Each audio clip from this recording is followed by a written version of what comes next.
présenter donc rapidement, j'ai compris que le calendrier était serré, donc quelques thèmes, rapidement l'historique, mais voilà, juste pour poser quelques repères, évoquer le contenu très juridique, très officiel d'un PCAET, en décrire les enjeux de mon point de vue, mais je pense qu'on pourra se retrouver sur ce qu'il y a lieu de faire et ce que doivent être les priorités à traiter dans le cadre d'un PCAET. Évoquer un aspect assez particulier qui est le caractère très territorial de ce document, parce qu'il est souvent négligé. Or, il me semble que c'est là aussi l'un des aspects qui fondent l'existence même des PCAET.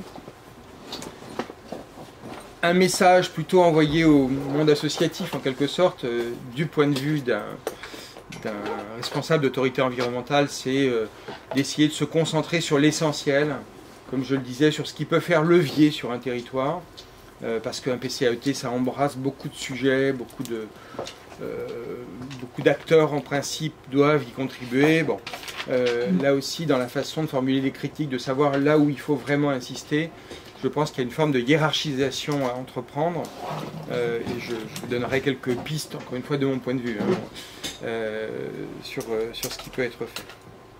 Et puis je terminerai, j'aurais presque dû commencer par là, mais je veux le rappeler pour que ça puisse éventuellement nourrir le débat après, sur l'état des lieux en Île-de-France, sur les principales considérations à la fois d'élaboration des PCAET, mais des enjeux que ça représente finalement dans la région capitale. Voilà, alors, l'historique très rapidement. Oui, alors, c'est pas très visible, je suis désolé. Vous l'aurez, il sera transmis en PDF. Bon, très bien, bon, ce sera plus lisible en PDF. Simplement, normalement, il y a un triangle à droite qui précise quelles sont les différentes séquences et en quoi le PCAET procède finalement d'une lecture depuis le protocole de Kyoto de 1997, de toute une série de textes qui sont venus consolider la démarche de prise en compte du climat, de l'air, évidemment de l'énergie, mais la réflexion est partie notamment des pollutions atmosphériques, et c'est par ce biais-là notamment que la question s'est posée. Évidemment, elle a été renforcée par la COP de Paris, enfin, mais d'une manière ou d'une autre, c'est un document qui procède encore une fois d'un droit international, même extra-européen en premier lieu, puis l'Europe l'a repris dans toute une série de directives, et le droit français avec des stratégies nationales, le paquet énergie-climat en 2014, la feuille de route climat 2050 en 2019, les directives, donc là de niveau européen, qualité de l'air, sont venues préciser finalement ce que sont ces politiques publiques avant d'encadrer tout ça dans le cadre d'un PCAET. D'autres pays n'ont pas de documents équivalents et l'intègrent par exemple plus dans les démarches d'urbanisme, dans les démarches territoriales segmentées en fait. Bon voilà, donc on a un corpus, je vous laisserai le découvrir, je ne vais pas insister là-dessus, mais peut-être rappeler un élément qui me paraît important, c'est que dans le cadre régional, donc je vais y revenir tout à l'heure sur la hiérarchie des normes, on a un document support qui est le SRCAE, le schéma régional, qui a cette vocation climat, air, énergie, qui est quand même la base des politiques publiques de niveau régional, et puis cette déclinaison de PCAET qui doivent, en compatibilité avec le SRCAE, mettre en œuvre des politiques territoriales. Alors la loi avait été assez précise puisqu'elle disait que tous les PCAET devaient être élaborés pour les établissements publics de coopération intercommunale de plus de 20 000 habitants avant le 31/12/2018. Autrement dit, tout ce qu'on voit depuis 4 ans sont des documents qui sont en retard. Bon. Alors certains ont de bonnes raisons d'être en retard, notamment lorsqu'il y a eu la refonte des périmètres des EPCI. Par exemple, en Seine-et-Marne, on avait un EPCI qui avait 5 ou 6 communes au départ, qui en a récupéré 4 en cours de route. Bon, évidemment, ça change un peu la nature du document, donc on comprend qu'ils aient pris un peu de retard.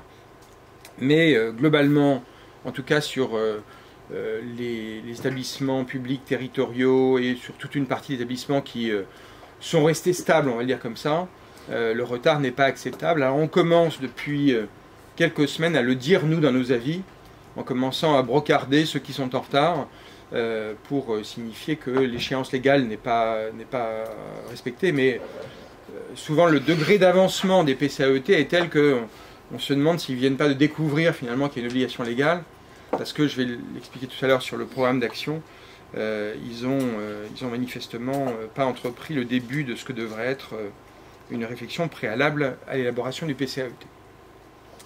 L'historique... Ah oui, d'accord, vous y avez fait un zoom. L'historique, c'est la diapo suivante. Rappelle, donc, mais je vais pas insister là-dessus, les principales lois qui ont permis de donner cet outil à la législation française. Ce qu'on peut retenir, c'est, comme je l'indiquais, à partir de 2015, la généralisation des PCAET aux établissements publics de au moins 20 000 habitants. Bon, ça veut dire que nous en avons beaucoup en Île-de-France. Vous verrez que c'est près d'une soixantaine, je détaillerai tout à l'heure les chiffres. Et puis le fait que, évidemment, les EPT du Grand Paris ont été intégrés aussi, de toute façon ils dépassent 20 000 habitants, mais ils ont été intégrés par la loi NOTRe dans ce dispositif. Et puis vous dire également que il y a toute une série de dispositions qui ont été précisées en 2016, en juin 2016, dans le cadre d'un décret qui est venu, donc c'est la partie réglementaire du Code de l'environnement, donner tous les détails de ce que ce que doivent être chacun des documents du PCAET, on va y revenir après. Et puis, quelques considérations sur notamment les zones à faible émission, donc quelques dispositions introduites dans la loi Climat Résilience, qui vient donner une actualité notamment sur les questions de pollution de l'air. Et en Ile-de-France, ce n'est pas un sujet minime. Alors le contenu, la diapo peut suivre l'oral. Le contenu est assez simple, c'est toute une série de fascicules qui doivent être présentés dans le cadre du PCAET. Un diagnostic, une stratégie. Alors le texte dit des objectifs stratégiques et opérationnels. Moi, j'aime bien le caractère opérationnel, pour dire qu'on n'est pas dans un exercice éthéré, stratosphérique. Il s'agit bien d'avoir des retombées très précises sur le territoire de l'EPCI qui élabore ce PCAET. Un programme d'action, donc là aussi, les textes de 2016 ont permis une évolution alors sémantique. Auparavant, on appelait ça plan d'action. Maintenant, ça s'appelle programme d'action. La différence est relativement importante sur le plan juridique. J'en dirai 2 mots tout à l'heure. Le 4e fascicule, c'est un plan d'action de réduction des émissions de polluants atmosphériques, qu'on appelle aussi plan d'action pour la qualité de l'air, un PACA, qui est un document qui nous concerne pour les EPCI et les EPT d'Île-de-France, puisqu'on est soumis au plan de protection de l'atmosphère, PPA. Et donc, systématiquement, on doit avoir ce volet air dans le cadre des PCAET. Et puis, on a un autre fascicule qui est exigé, qui est un fascicule dit de dispositif de suivi et d'évaluation des résultats, qui est aussi quelque chose d'extrêmement important et que bien souvent, les maîtres d'ouvrage renseignent peu, renvoyant à des débats ultérieurs dans le cadre de la gouvernance du PCAET, mais c'est évidemment très insatisfaisant. Le contenu maintenant. Alors d'abord, je ne sais pas s'il y a beaucoup de juristes parmi vous, mais on est dans un cadre de hiérarchie des normes, laquelle hiérarchie des normes a été revue il y a quelques années dans le cadre d'une ordonnance dite hiérarchie des normes, qui prévoit que les PLU, PLUI doivent être compatibles avec le PCAET. Et ça, c'est la nouveauté.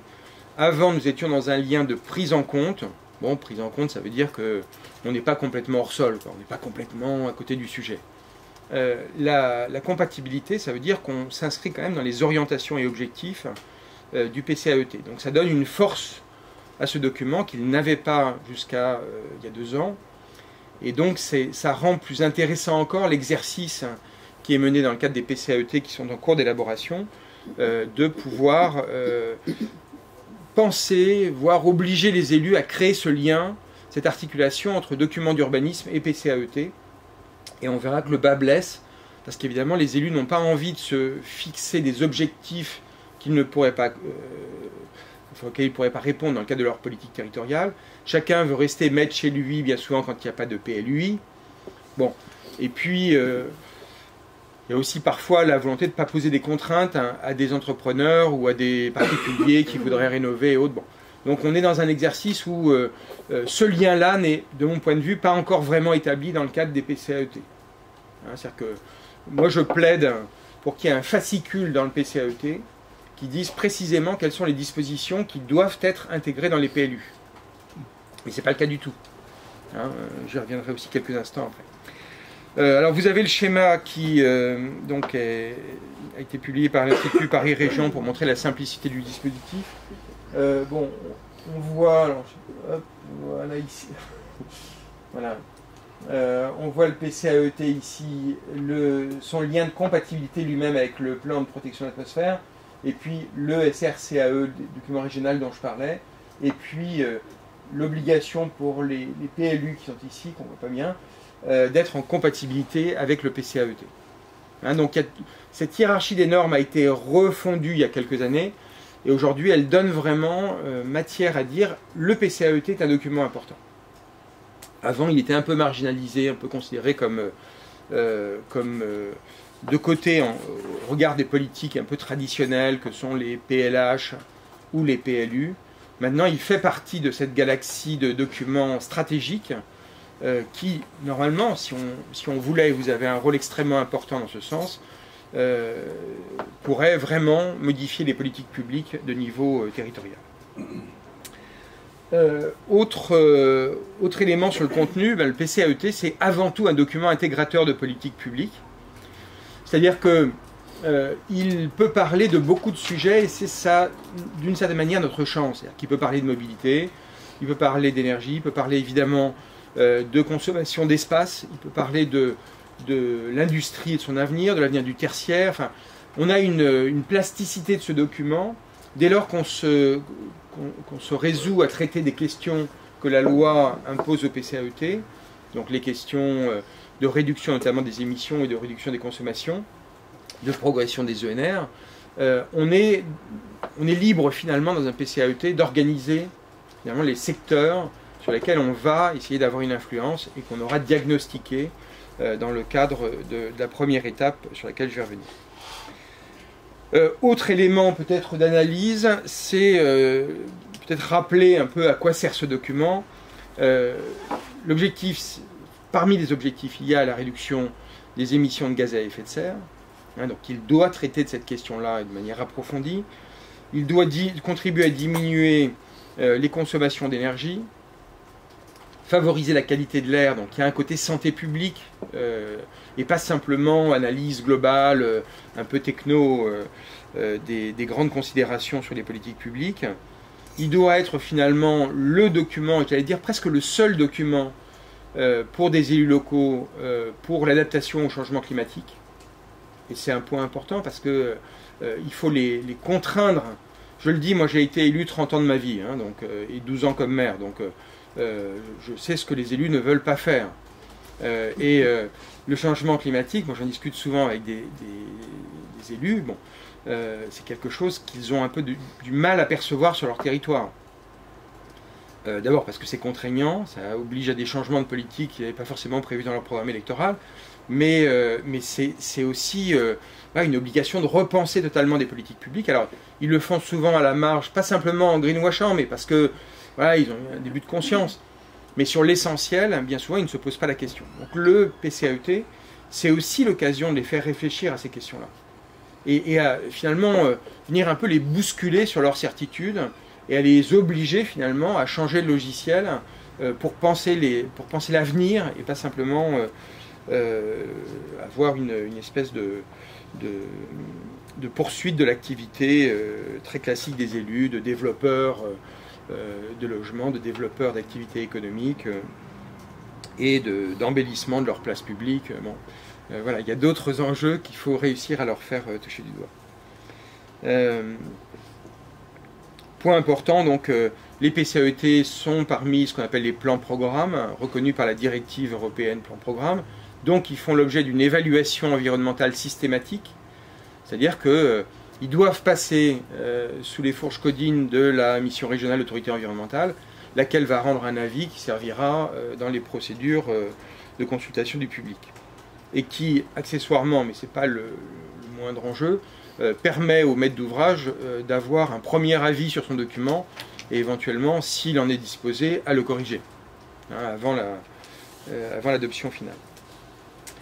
Les PCAET sont dans le champ d'analyse, mais on va le revoir après, de la concertation préalable et le droit d'initiative. Donc ça, c'est ce sur quoi vous pouvez vous appuyer pour faire en sorte que ce document vous implique et implique les acteurs du territoire. Comme je le disais, donc, il doit y avoir un suivi normalement relativement méthodique avec donc une gouvernance de suivi. Ça, il faudra aussi qu'on en parle pour que vous puissiez être très impliqués dedans.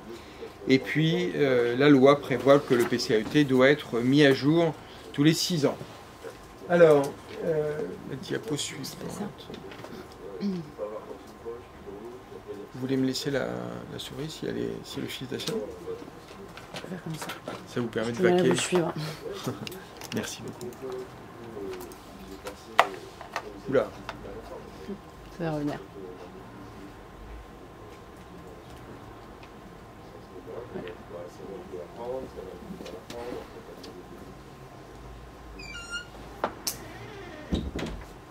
Alors, je m'y retrouve.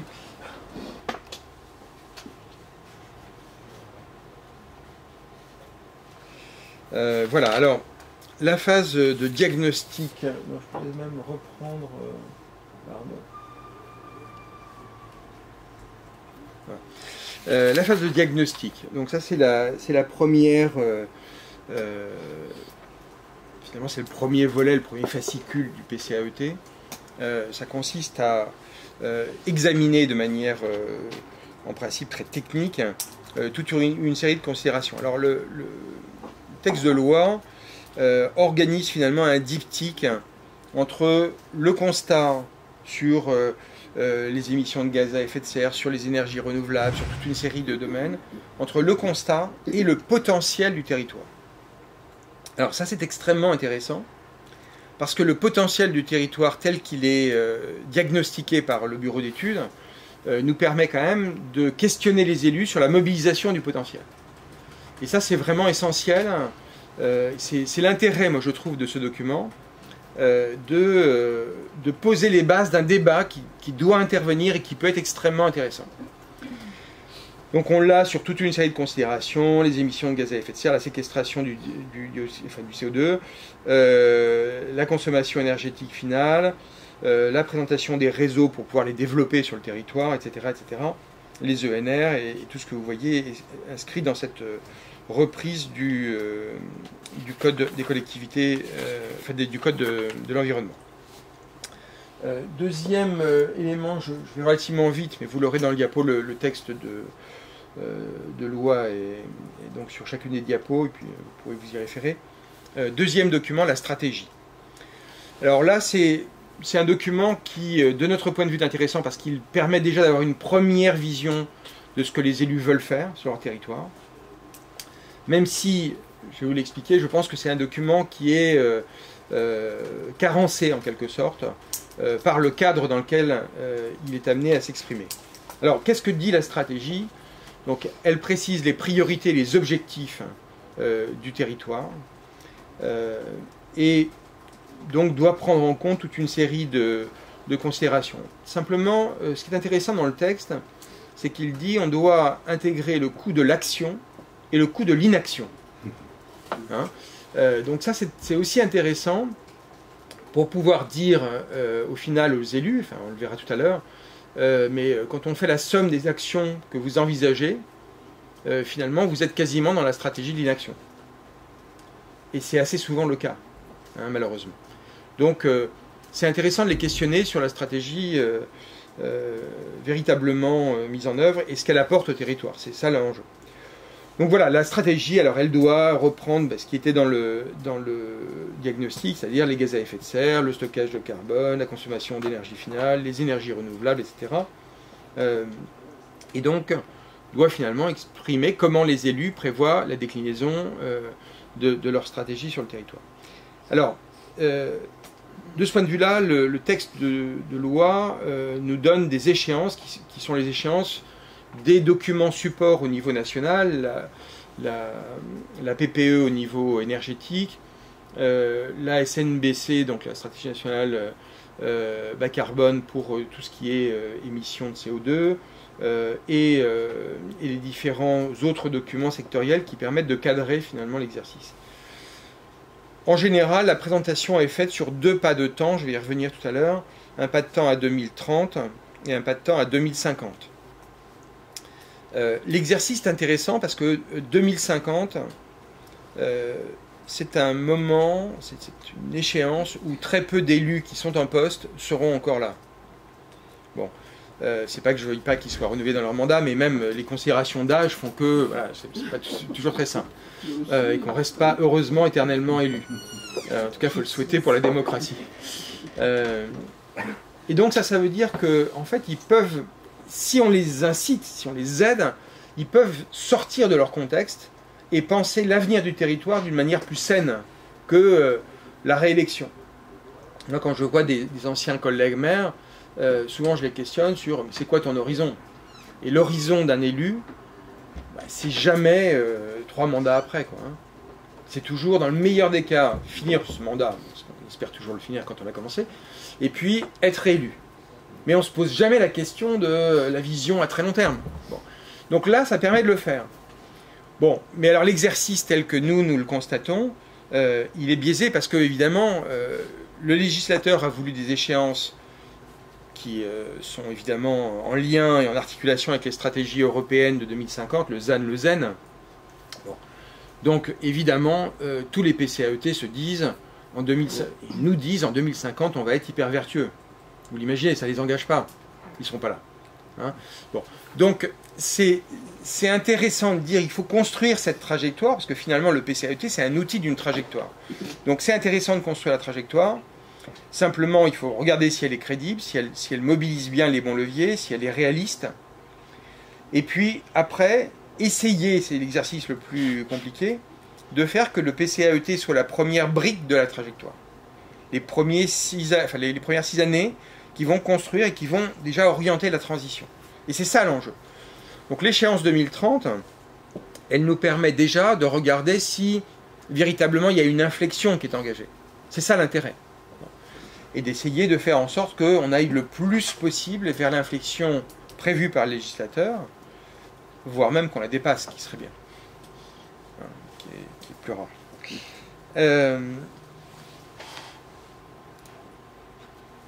Voilà. La stratégie, donc, exige ce lien avec le SRCAE que j'évoquais tout à l'heure dans le cadre de la compatibilité. Et puis exige de prendre en compte donc, les stratégies que j'évoquais tout à l'heure, la stratégie nationale bas carbone et le plan de protection de l'atmosphère, qui sont des points importants. Dans nos avis, nous, autorités environnementales, on présente des tableaux comme cela, avec colonne de gauche en général les secteurs qui sont concernés, les échéances 2030 dans la comparaison 2012-2030. Qu'est-ce qui est attendu du point de vue des objectifs nationaux? Donc, vous voyez par exemple que sur les consommations énergétiques, c'est moins 20% en 2030, moins 50% en 2050. Donc on pose finalement le cadre dans lequel on se situe. Quand on a plusieurs cadrages nationaux, on les présente. Là, la PPE vient de donner par typologie d'activité les moins 15% attendus en 2028 par rapport à 2016 sur les questions... sur les enjeux de bâtiments et de résidentiel, moins 16% pour l'industrie, etc., etc. Et puis, on met à côté, donc, dans une dialectique avec le PCI, quels sont les objectifs de la stratégie? Qu'est-ce que la stratégie énonce comme objectif pour le territoire à la même échéance? Alors il faut parfois recaler les échéances, que les uns et les autres jouent sur quelques années. Bon, enfin, bref, on essaye d'être le plus rigoureux possible pour avoir une appréciation de comment le territoire contribue à la stratégie nationale. On le fait pour les consommations énergétiques, on le fait sur les ENR et on le fait sur les émissions de gaz à effet de serre et sur, encore une fois, l'ensemble des composantes. Et puis, oula, oui, donc on voit très mal, bon, mais vous pouvez zoomer. On essaye là aussi de préciser depuis quelque temps par des couleurs qui sont des pastels, mais rouge ou vert pour dire c'est bien ou c'est pas bien. On essaye de montrer aux élus ce qu'il faudrait éventuellement améliorer, en sachant que l'autorité environnementale en Île-de-France, elle n'a pas de réunion préalable avec les maîtres d'ouvrage quand on rend un avis. Hein, on n'a pas le temps, la procédure est très écrite, donc on n'a pas de réunion avec les maîtres d'ouvrage. Sauf sur un cas de document, les PCAET. Les PCAET, dans le mois qui suit la réception du PCAET, on organise une réunion pour discuter avec le maître d'ouvrage et essayer de comprendre ce qu'il cherche à faire, comment il a élaboré son document, enfin, voilà, avoir un peu les à côté. Et ça nous permet de savoir et de lui dire, bah, nous on constate que vous êtes rouge sur le tertiaire, vous êtes très bon sur, par exemple, l'industrie, expliquez-nous comment vous avez fait, comment vous obtenez ces résultats. Bon. De façon à comprendre ce qu'il y a derrière les chiffres, parce que sinon c'est facile de jeter des chiffres sur un tableau, si ce n'est pas étayé derrière, ça n'a pas de sens. Bon. Donc il faut qu'on ait une analyse relativement fine, et d'une certaine manière, c'est là aussi qu'on se rend compte quel a été le processus d'élaboration du PCAET. C'est que les chiffres de l'industrie, si on raisonne de manière un peu macro, comme c'était le cas il y a quelques semaines, un PCAET qui, j'allais dire, spécule sur le départ d'une entreprise, le départ de l'entreprise fait baisser de 20% les émissions de tel ou tel polluant. Bon, très bien, mais sur quelle base on situe? Est-ce qu'il y a une certitude que... Bon, ce sont des éléments qu'il nous faut analyser pour ne pas être complètement déconnecté du réel et pouvoir rendre un avis qui soit le plus utile pour le territoire. Excusez-moi, juste cette rencontre que vous organisez, elle n'est pas obligatoire, c'est la MRE qui décide. C'est ça. Et vraiment, c'est très instructif. Par exemple, dans les dernières rencontres, assez souvent, on a différé le prononcé d'un avis parce que les EPCI avaient oublié le plan R, qui est pourtant obligatoire. Donc, on leur a dit, écoutez, comme vous voulez, soit on rend un avis qui va être relativement critique, ou alors vous prenez 3 mois de plus pour élaborer votre plan R, et à ce moment-là, on l'examinera et on rendra l'avis également sur le plan R. Bon, en général, elles préfèrent, plutôt qu'un avis très raide, elles préfèrent quand même ne pas montrer qu'elles ont oublié une échéance, enfin un fascicule de la loi, qui est quand même, enfin, ça montrerait à la fois de la part du bureau d'études des élus quelques légèretés qu'ils veulent éviter de pouvoir reconnaître en public. J'ai une question sur l'avis de la MRE. Si l'avis il est négatif, concrètement, les collectivités ne sont pas obligées de suivre le fonds Scalwell, même si l'avis est négatif. Alors en fait, nos avis ne sont jamais négatifs ou positifs, ils sont toujours critiques en fait. D'accord. Bon, mais critiques, ça peut être sur le fond de la politique qui est mise en place, ça peut être sur le dossier, et ça peut être une critique négative ou positive. Il ne sera jamais opposable. Alors, ça n'est pas opposable, simplement, ce qu'on constate, c'est que bon, la vocation d'un avis d'autorité environnementale, c'est de servir aux maîtres d'ouvrage d'abord, de servir aux enquêtes publiques lorsqu'il y a, et de servir aux juges, aux associations et au grand public lorsqu'ils ont besoin d'une expertise. Le juge administratif, par exemple, est rarement expert sur ces sujets. Donc l'avis de l'autorité environnementale il est intéressant pour lui parce que c'est finalement une structure neutre qui vient expertiser un document et préciser si on répond ou pas au cadre de la loi. Et quand bon, on n'est pas toujours dans un contrôle de légalité, hein, c'est pas ça. Notre exercice n'est pas du contrôle de légalité, c'est le préfet. Mais on regarde du point de vue de ce que voulait le législateur et des attendus en termes de politique publique. Et si effectivement le maître d'ouvrage fait l'impasse sur un certain nombre d'éléments importants, le juge va censurer. Mais pour qu'il censure, il faut qu'il soit saisi. C'est au tissu associatif, aux citoyens, de s'emparer de ces sujets-là. Éventuellement des collectivités territoriales, mais c'est assez rarement le cas. Elles préfèrent plutôt être ensemble pour partager finalement une stratégie qui est, comme je le disais tout à l'heure, souvent quand même proche de l'inaction. Même si on considère globalement que les PCAET s'améliorent, mais c'est à force de rabâcher et d'essayer d'être pugnace sur les attendus. Merci. Merci. Alors, le programme d'action. Le programme d'action, donc, il est défini là aussi par le Code, qui précise qu'il doit notamment traiter des grands secteurs d'activité. Alors bon, ça renvoie à un arrêté ministériel dont je vous fais l'économie. Ce qu'on peut dire, c'est que donc le Code prévoit que le programme d'action... Alors oui, peut-être avant de dire ce qu'il contient, le programme d'action s'appelle programme d'action. Comme je disais tout à l'heure, précédemment, c'était un plan d'action. C'est une différence sémantique extrêmement importante sur laquelle je crois que moins de 5% des maîtres d'ouvrage ont compris la différence, mais pour nous elle est extrêmement importante. J'essaye de le rappeler dans tous les avis de notre autorité environnementale. Un plan d'action, c'est, on connaît tous l'expression tirer un plan sur la comète en fait. Bon, non mais c'est assez révélateur. Vous avez un point de départ et vous déterminez votre objectif. Bon. Donc le plan d'action, c'est finalement un énoncé d'action en se disant ben, c'est ça qu'on voudrait faire à terme. Bon, le terme étant un peu pas forcément bien défini. Et les 6 années de durée du PCAET n'étant pas forcément la finalité ou l'échéance de l'action. Le programme d'action, en collectivité territoriale, dans les instances, pour les cours de finances publiques par exemple, on apprend ce que sont les APCP, autorisation de programme, crédit de paiement. Donc ça, le budget de l'État, ça ne s'appelle pas exactement comme ça s'appelle AE, autorisation d'engagement et crédit de paiement dans le de finance, mais dans les collectivités territoriales, normalement, elles doivent voter des APCP, autorisation de programme et des crédits de paiement. Pourquoi des APCP? Parce que quand la dépense n'est pas que annuelle, quand elle a un aspect répétitif, voire même que une action se séquence par année, parce qu'on ne réalise pas forcément dans l'année l'action.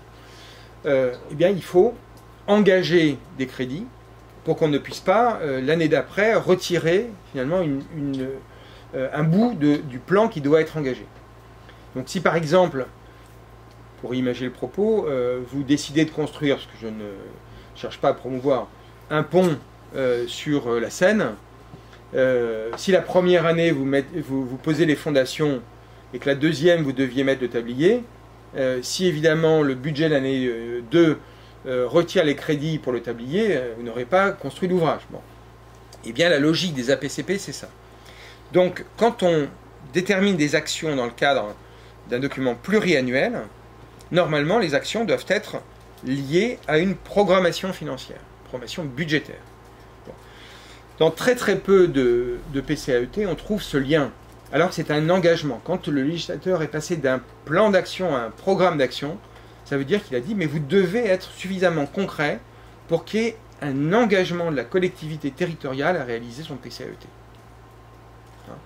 Et ça, on ne le trouve pas, c'est encore vraiment une faiblesse des PCAET, ce qui veut dire que le programme d'action et les bureaux d'études, moi j'ai souvent dans les fameuses réunions préparatoires, j'ai souvent trouvé confronté à des bureaux d'études qui n'avaient pas compris. Donc évidemment, si le bureau d'études n'a pas compris, il ne va pas retranscrire aux élus une obligation qu'il n'a pas perçue lui-même. Bon. 5 minutes pour terminer. Wow. Et bien alors on va aller très très vite pour vous montrer. Vous aurez tout le reste dans les diapos. C'est la molette. Ah, c'est la molette. Hop. Alors,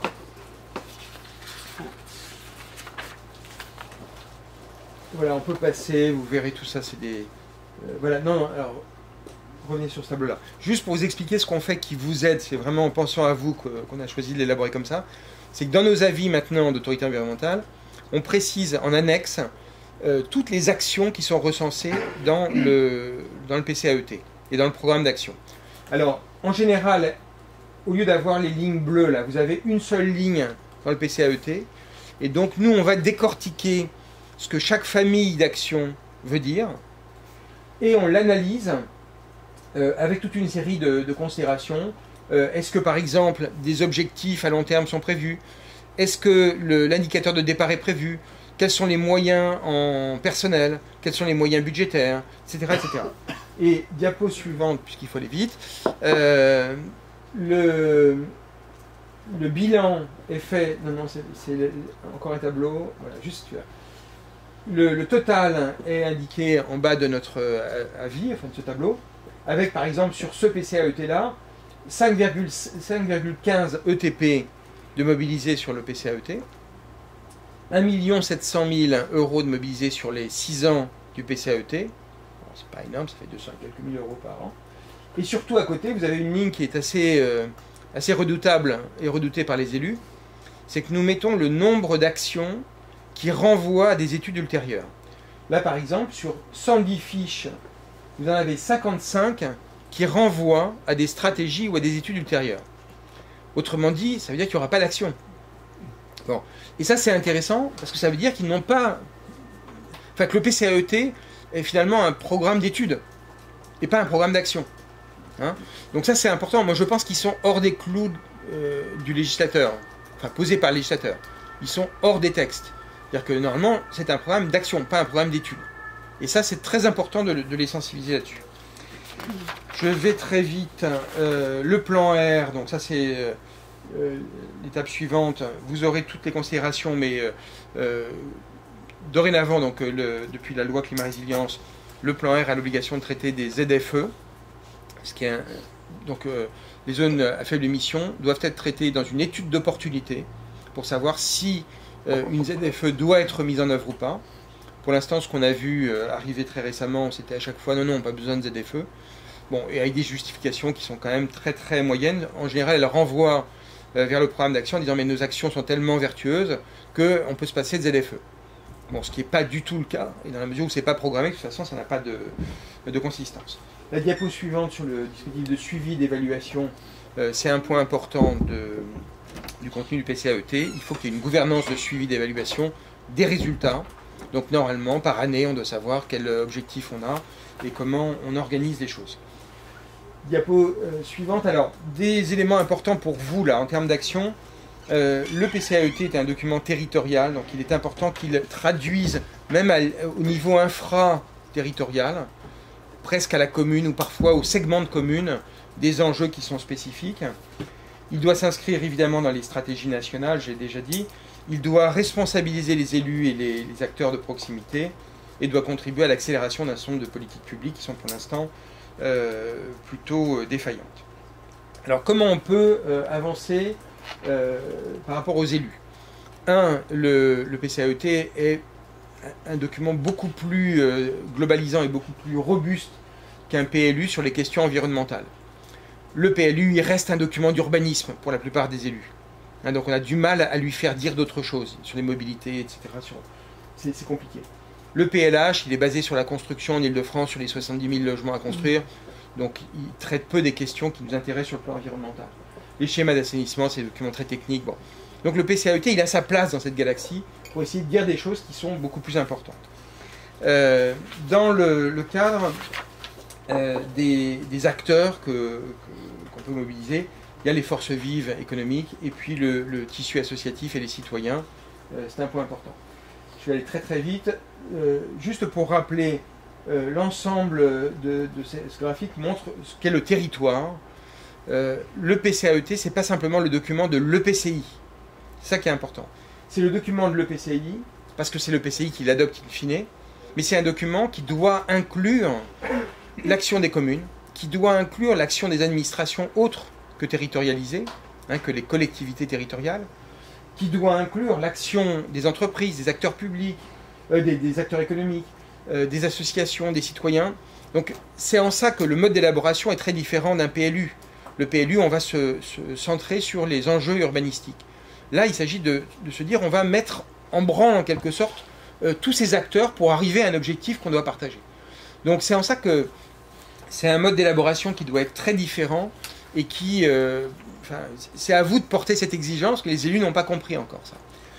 La territorialisation du plan, je vais là aussi très vite, pour vous expliquer sur un territoire, alors bon, on ne va pas forcément très bien, mais Quand on regarde la carte de bruit par IF en jaune, là, montre quelques segments en rouge qui montrent des pollutions très centralisées, enfin très centrées sur des routes ou des axes majeurs. Bon, il est évident que quand on fait la moyenne des pollutions ramenées à l'EPCI, on dilue finalement la part de pollution sur un secteur. La territorialisation que nous on appelle de nos voeux, elle vise justement à tenir compte de ces secteurs à grands enjeux. Et quand vous regardez ces segments et que vous les comparez avec la photo aérienne d'à côté, on voit que c'est des secteurs sur lesquels les populations sont très exposées. Donc c'est en ça que nous dire oui, le montant de rejet de tel ou tel polluant est de X microgrammes par mètre cube, c'est intéressant, mais ce n'est pas ça qui est fondamental pour l'action, pour orienter l'action. Et bien souvent dans le programme d'action, les actions ne sont pas territorialisées. Donc c'est en ça qu'on passe un peu à côté de l'objectif, et vous avez un rôle extrêmement important là-dessus. Se concentrer sur l'essentiel, c'est avant-dernière diapo. Vous tenez les 5 minutes pour l'instant. Bon. Ok, alors, très vite. 2050, c'est un objectif donc, qui figure. Souvent, nous, on nous demande d'analyser par rapport à la perspective 2050 ce que racontent les PCAET. Moi, j'ai dit à mes équipes, écoutez, on les cite pour information, mais on ne cherche même pas à regarder vraiment l'objectif à 2050. Il suffit, par exemple, qu'une guerre se déclare en Ukraine ou ailleurs pour tout modifier d'équilibre. Bon. Donc ça n'a pas de sens. C'est intéressant pour pousser à l'exercice, mais c'est pas ça qui est intéressant. Et puis encore une fois, pour des élus qui ont une fin de mandat en 2026, pour les élus du premier bloc, le bloc communal, bon, bah voilà, c'est pas ça l'enjeu, on voit bien. En revanche, ce sur quoi vous pouvez être, à mon avis, très très utile, c'est de vous poser les bonnes questions sur les leviers d'action. Sur un territoire donné, où peut-on agir? Sur quoi peut-on agir? Alors c'est souvent sur l'industrie, sur les implantations d'énergie renouvelable notamment, sur la rénovation thermique. Il ne s'agit pas simplement de dire, j'avais un PCAET l'autre jour qui me disait oui, on va réaliser 4500 rénovations thermiques par an. Sauf que quand on regarde aujourd'hui ce qu'ils font de par les chiffres de l'ANA, on est à moins de 1000. Donc finalement, comment on se donne les moyens de passer de 1000 à 4500? Bon, c'est ça, c'est ce sur quoi vous devez les questionner, venir les heurter en quelque sorte. La décarbonation du parc automobile, les éco-gestes, il y a une partie communication aussi, qui est souvent d'ailleurs bien prise en compte par les élus, ça pour communiquer à partir du PCAET, ils savent faire. Mais pour agir, c'est un peu plus compliqué, donc c'est aussi ce volet-là qu'il faut qu'on réussisse à développer. Le développement des mobilités douces, la sobriété foncière, etc. L'économie circulaire, point très important, l'économie circulaire n'est traitée dans les PCAET que sous l'angle est-ce qu'on peut trier un peu plus de déchets? Bon, l'économie circulaire, c'est pas ça. Bon. Donc il faut se poser la question des intrants dans un système, dans un écosystème et de la façon dont, par exemple, on peut réutiliser ce qu'est le déchet de l'entreprise voisine. De ce point de vue-là, je crois que je l'ai déjà cité une fois ici, mais l'agence d'urbanisme de Dunkerque avait fait un travail très intéressant lorsqu'elle avait examiné tous les déchets produits par le bassin d'emploi de Dunkerque et elle avait regardé si ces déchets pouvaient être utilisés par les entreprises. Autrement dit, si ils avaient besoin de ces matières-là et où ils se les procuraient aujourd'hui. Ils se sont rendus compte qu'ils se procuraient souvent à des milliers de kilomètres alors que le produit existait à quelques centaines de mètres. Et ils ont réussi comme ça, avec un tableur Excel, à reconnecter des entreprises et à avoir une production locale et donc à éviter des consommations et des transports. Donc voilà, ce travail d'économie circulaire, il mérite d'être entrepris et très peu de PCAET le proposent. Donc pour moi, il y a 3 éléments à prendre en compte. La stratégie 2030, parce que ça c'est déjà un indicateur de trajectoire, d'évolution du cheminement du PCAET. Le programme d'action, parce que ça c'est très concret et vous pouvez leur faire des progrès considérables. Et l'implication des acteurs. L'autre jour, on avait un PCAET où les agriculteurs n'avaient pas du tout été consultés. Et donc, à chaque fois qu'il y avait agriculture, c'était zéro. Zéro surtout parce que ça n'avait pas été traité. Or, l'agriculture représentait 20% du territoire. Bon. Donc, voilà, je pense qu'il faut réfléchir aussi à ça. Et juste un petit bilan de l'Île-de-France. Donc ça, c'est une carte que vous allez trouver dans un document que je vais vous citer, qui est la carte au 2 novembre dernier du nombre de PCAET élaborés et de ceux qui sont en cours d'élaboration. Juste pour info, vous donner quelques chiffres. 64 EPCI ou EPT en Ile-de-France, 59 qui sont concernés par l'obligation légale d'élaborer un PCAET, Parmi eux, 29 ont déjà adopté un PCAET, la moitié. Et les autres sont pour 16 en cours d'élaboration et pour 13 en cours de consultation, donc les consultations formelles, le projet étant défini. Bon voilà, la démarche moyenne d'un PCAET, c'est 37 mois d'élaboration. La phase d'élaboration plus précise de rédaction par le bureau d'études, c'est 29 mois, et les phases de consultation des autorités, dont l'autorité environnementale, durent à peu près 9 mois. La MGP, donc le territoire de la MGP, c'est la diapo d'après, c'est la dernière, Margot, je vous promets. Le territoire de la MGP est concerné par 13 PCAET, il y en a 11 de réalisés, donc ils ont plutôt bien réalisé l'exercice. Je ne parle pas du contenu, je parle des chiffres et de la couverture du territoire. La Seine-et-Marne est très en retard, 7 PCAET adoptés pour 19 attendus. Les Yvelines, 3 sur 10, on n'est pas très brillant aussi dans les Yvelines. 4 sur 9 en Essonne, 4 sur 8 dans le Val d'Oise, il y a encore des progrès à faire. C'est plutôt la Grande Couronne qui est défaillante. Et l'année 2022 montre quand même une certaine efficacité dans les mises en marche de PCAET et l'arrivée au stade d'adoption. Alors, il est intégré dans la MGP en fait. Oui, mais je veux dire, ils sont réalisés ou pas réalisés? Alors, pour le département des Hauts-de-Seine, je pourrais vous dire dans le détail, je pense. Non, mais je pense que oui, Sur a priori. La carte, on le voit, non? A priori, oui. C'est en vert, quoi. Je veux dire, ça veut dire que c'est... A priori, oui. Je vous réponds dans le détail tout à l'heure. Juste pour terminer, donc, cette année, 8 projets ont été adoptés au stade du projet, ils n'ont pas été adoptés au stade du PCAET, il y a les procédures d'autorité environnementale, mais enfin bon, ça veut dire que ça bouge quand même et qu'il y a eu pas mal de prise de conscience là-dessus. 5 PCAET adoptés dans l'année, donc voilà, on continue à essayer de couvrir la carte. Et 4 EPCI se sont lancés dans des PCAET, donc vous voyez, ils ont déjà 4 ans de retard, ils en auront, si on considère que c'est 39 mois pour l'élaboration, ils auront presque 6 ans de retard ou 7 ans de retard au moment d'adoption. Merci beaucoup. On va passer la parole à Pauline Le Fur qui est à distance, donc je vais partager. Dans plusieurs et le label Économie circulaire, qui voilà, est un label qui a été imaginé et créé par l'ADEME suite au succès du premier label Citergie. Le fonctionnement des deux labels est indépendant. Il y a 2 référentiels différents avec chacun leur mesure, 2 dispositifs opérationnels et 2 commissions nationales du label qui vont pouvoir octroyer ou pas la labellisation aux collectivités. Donc, ce qu'il faut bien avoir en tête, c'est que ces labels s'adressent aux collectivités en sens large. Pour le label climat et énergie, on peut s'adresser à tous les échelons différents, on en parlera un peu plus tard. Par contre, pour le label économie circulaire, on ne s'adresse qu'aux EPCI et aux syndicats de traitement des déchets. Parce que pour remplir le label, il faut un certain nombre de compétences que, par exemple, les communes n'ont pas. Rapidement, sur le parcours climat et énergie, c'est un parcours qui se décompose en plusieurs étapes. Là, on a mis une flèche, mais c'est vrai qu'on aurait pu mettre une boucle puisqu'en fait, le but, c'est de l'amélioration continue, donc de toujours avancer. Dans un premier temps, la collectivité va se questionner, rentrer en contact avec nous, ADEME, en région, pour voilà, se poser les questions de leur engagement, se mettre autour de la table. Il faut aussi créer la volonté politique de se lancer. Une fois qu'on a cette volonté de la collectivité, nous, ce qu'on lance, c'est ce qu'on appelle un pré-diagnostic.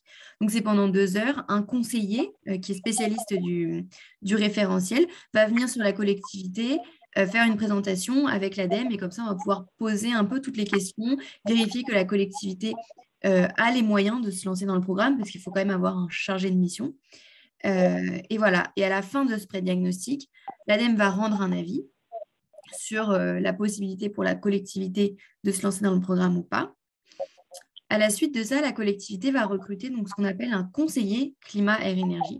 En fait, un conseiller, c'est une personne qui appartient à un bureau d'études, mais qui a été formée par l'ADEME au référentiel climat, air, énergie et à l'accompagnement des collectivités sur ce sujet-là.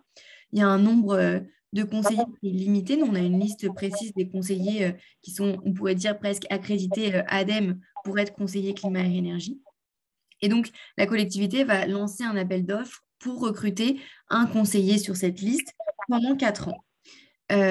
pendant 4 ans. Et en fait, ce conseiller, c'est le financement de ce conseiller que l'ADEME va prendre en charge pour partie entre 50 et 70%. Une fois que c'est fait, la collectivité intègre donc le réseau de pairs des collectivités engagées. Avec son conseiller, elle va lancer la première partie qui est l'état des lieux. Ensuite, elle va élaborer son plan d'action et le conseiller va suivre avec la collectivité pendant 4 ans le plan d'action et sa réalisation. Une fois que le conseiller considère que la collectivité a progressé dans le référentiel, il pourra proposer à la collectivité de candidater pour la labellisation. Et donc là, il y aura un audit, un dépôt de dossier auprès de la Commission nationale du label. Et voilà, la commission octroie le label ou pas pour 4 ans. Et en fait, au bout de 4 années, il faut soit recandidater pour avoir le même niveau de label, soit candidater pour augmenter encore son niveau de label. Économie circulaire, c'est quasiment le même fonctionnement, sauf que c'est complètement en autonomie. Il n'y a pas de conseiller pour la partie économie circulaire. En Île-de-France, on avait mis en place un accompagnement, on a accompagné 10 collectivités, mais ce n'est pas quelque chose qui est voué à perdurer, parce qu'en fait, le référentiel économie circulaire est plus facile à remplir et on met en place différentes formations pour accompagner. Donc, même chose, la collectivité se questionne. Ensuite, elle se lance sur la plateforme Territoire en transition, je vous en reparlerai plus tard, sur laquelle elle peut remplir l'ensemble du référentiel. Elle s'engage dans le programme et dans le réseau qu'on appelle A3P. Donc, en fait, c'est le réseau de pairs plus des formateurs et des animateurs ADEME. Une fois qu'elle voit que sur la plateforme, elle a augmenté son niveau, elle peut demander une labellisation. Et dans ce cas-là, l'ADEME enverra un auditeur pour auditer la collectivité, déposer un dossier auprès de la Commission nationale du label pour qu'elle puisse obtenir une labellisation, toujours pour 4 années, à renouveler au bout de 4 ans. Alors, sur le programme Territoire engagé, on a du coup une identité visuelle qui voilà, sur la troisième petite planète, vous voyez avec les 2 labellisations. Donc, ça serait une collectivité qui aurait obtenu 3 étoiles climat et énergie, 3 étoiles économie circulaire.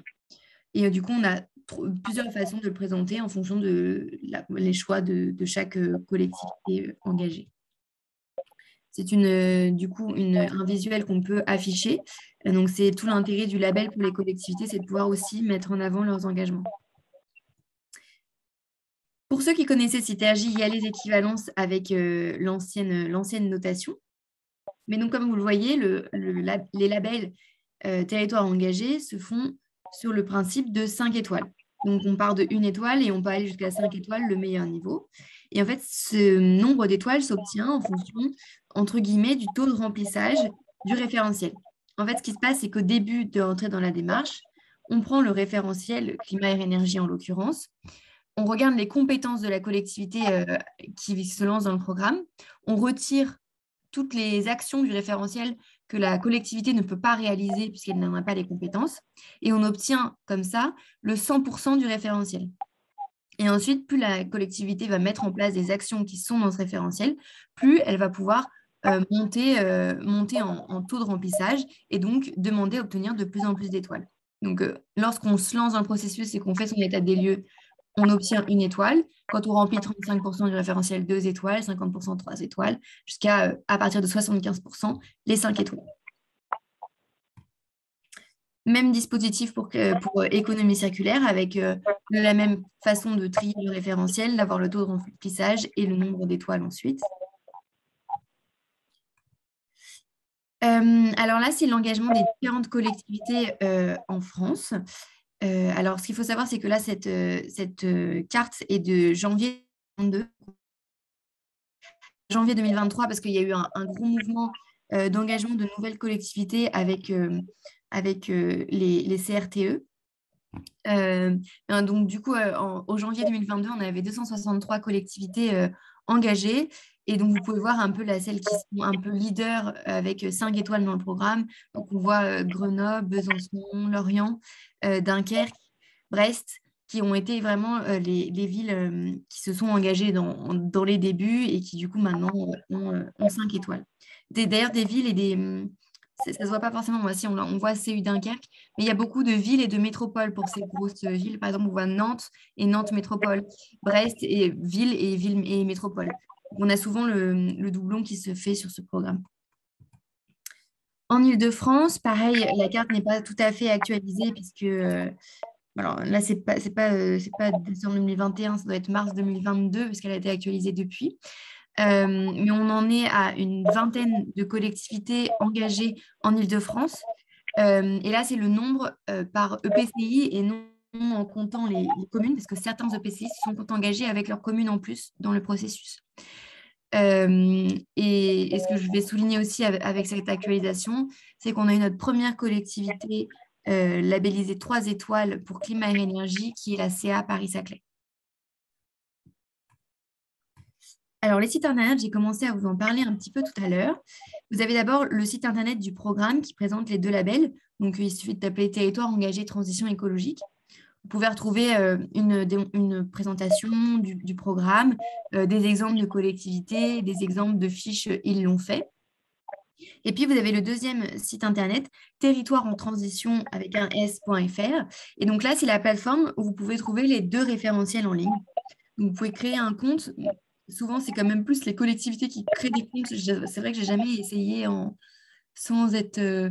j'ai jamais su si une personne non rattachée à une collectivité pouvait se créer un compte ou pas, mais c'est à tester.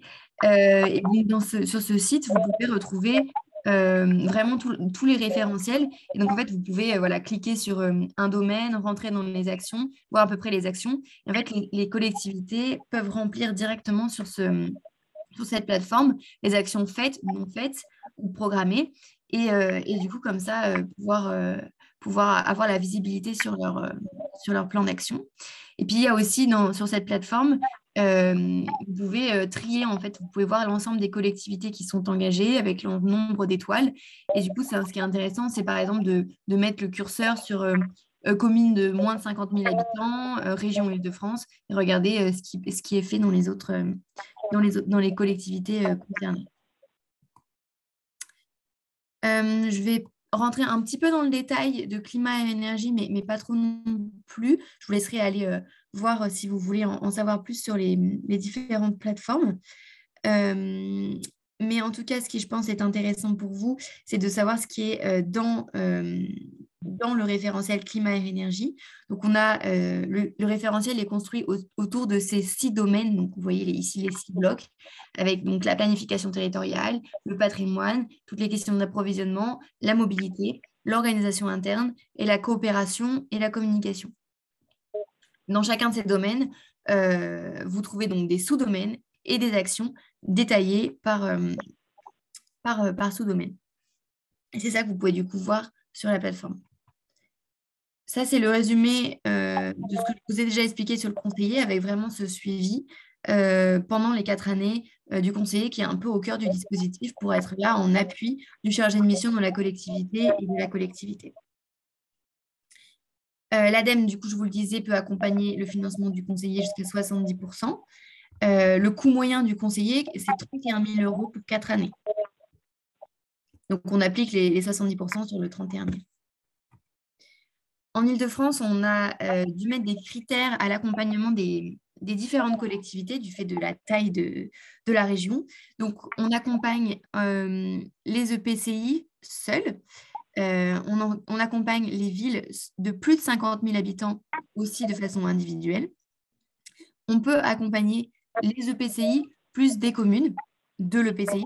Donc là, c'est dans une contractualisation collective avec un groupement de commandes fait par l'EPCI et les communes, ou par les communes en propre pilotées par l'EPCI, lorsque c'est le cas d'un contrat COT, qui sont des contrats particuliers à l'ADEME, qui font que l'EPCI a déjà un contrat dans le programme territoire engagé, mais il peut quand même accompagner ces villes dans le programme.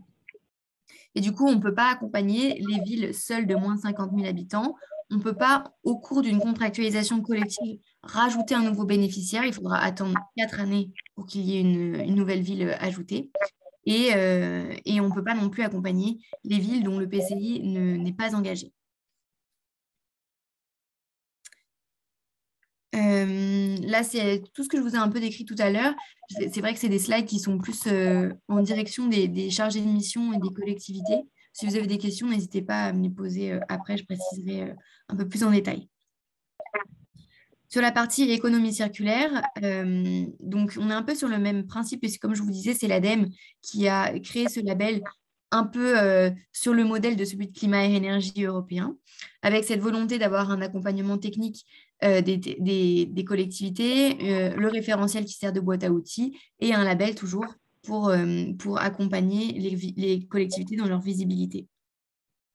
Donc là, on s'adresse avec cet appui, comme je vous le disais, aux collectivités ou aux bureaux d'études qui les accompagnent.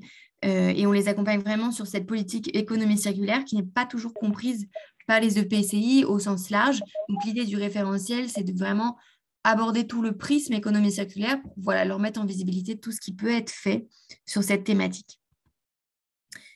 Donc sur l'économie circulaire, on a 5 axes différents que vous voyez ici dans le schéma. Donc toute la partie stratégie économie circulaire, développement des services sur la question des déchets, le déploiement de l'économie circulaire dans les territoires, la partie financière, puisque c'est quand même important, et puis la partie coopération et engagement. On retrouve un peu quand même les mêmes idées de bloc dans climat et énergie. Comment ça fonctionne? Donc, c'est ce que je vous disais, on s'inscrit sur la plateforme Territoire en transition, on crée le profil de la collectivité ou du syndicat de traitement de déchets, et puis on peut remplir librement dans les 5 axes les actions qui sont faites par la collectivité concernée. Donc là, je vous ai mis des petites captures d'écran pour vous montrer ce que ça donne à gauche. Là, vous voyez le remplissage en fait, du référentiel par une collectivité test. Donc là, par exemple, vous voyez que sur la stratégie globale, elle a rempli pour 26% et c'est 26% de non réalisés pour le moment. Donc, le but, c'est qu'à terme, la collectivité puisse remplir l'ensemble des boîtes et de savoir où est-ce qu'elle en est dans chacun des piliers et des blocs du référentiel.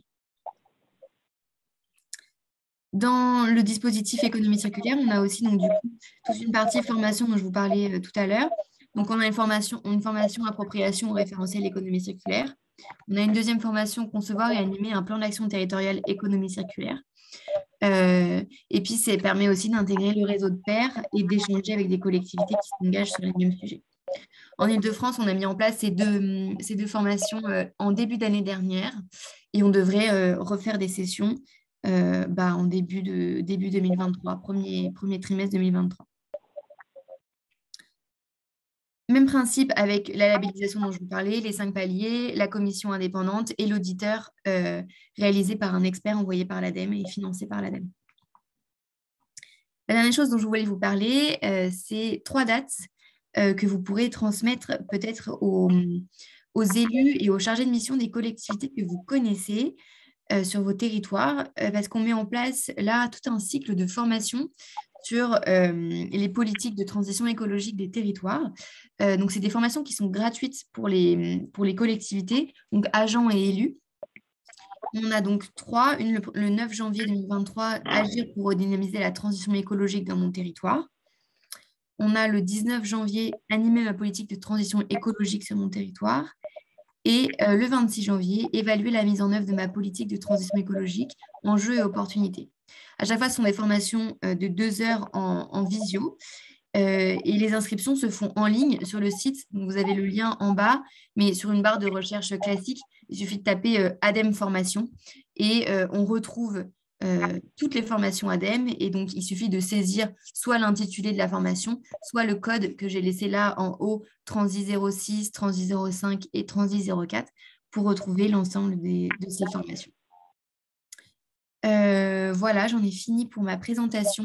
Je vous ai laissé mon contact si vous avez des questions sur le référentiel territoire engagé transition écologique ou si vous avez besoin de contact pour les différents territoires à l'ADEME, n'hésitez pas à passer par moi, je pourrais vous renvoyer vers les différents animateurs territoriaux en fonction de là où vous êtes. Merci beaucoup, Pauline. Est-ce qu'on peut prendre 1 ou 2 questions ici et puis on laissera parler Tout à fait. Tout à fait saisi. Entre quand il y a les EPCI et le SCOT. C'est-à-dire, à un moment donné, vous évoquiez le fait que, j'ai compris,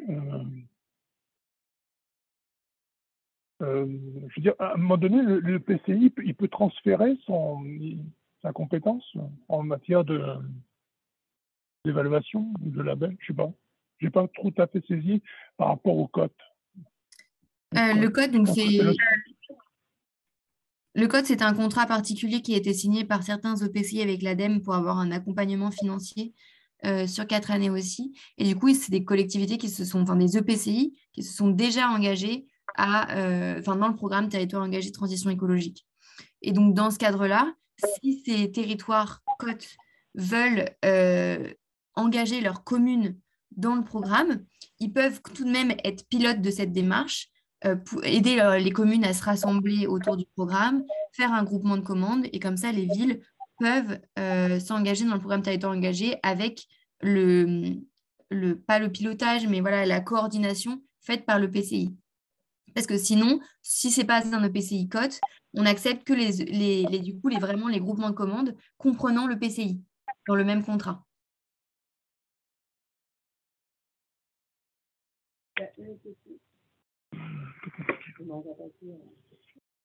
Merci Pauline, on vous garde connecté pour la dernière présentation.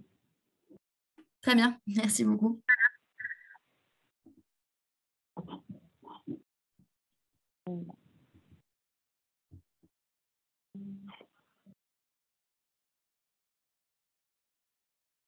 C'est pour représenter aussi. Donc bonjour à toutes et à tous. Moi je suis Céline Le Clavine, je suis juriste locaux au sein de l'association.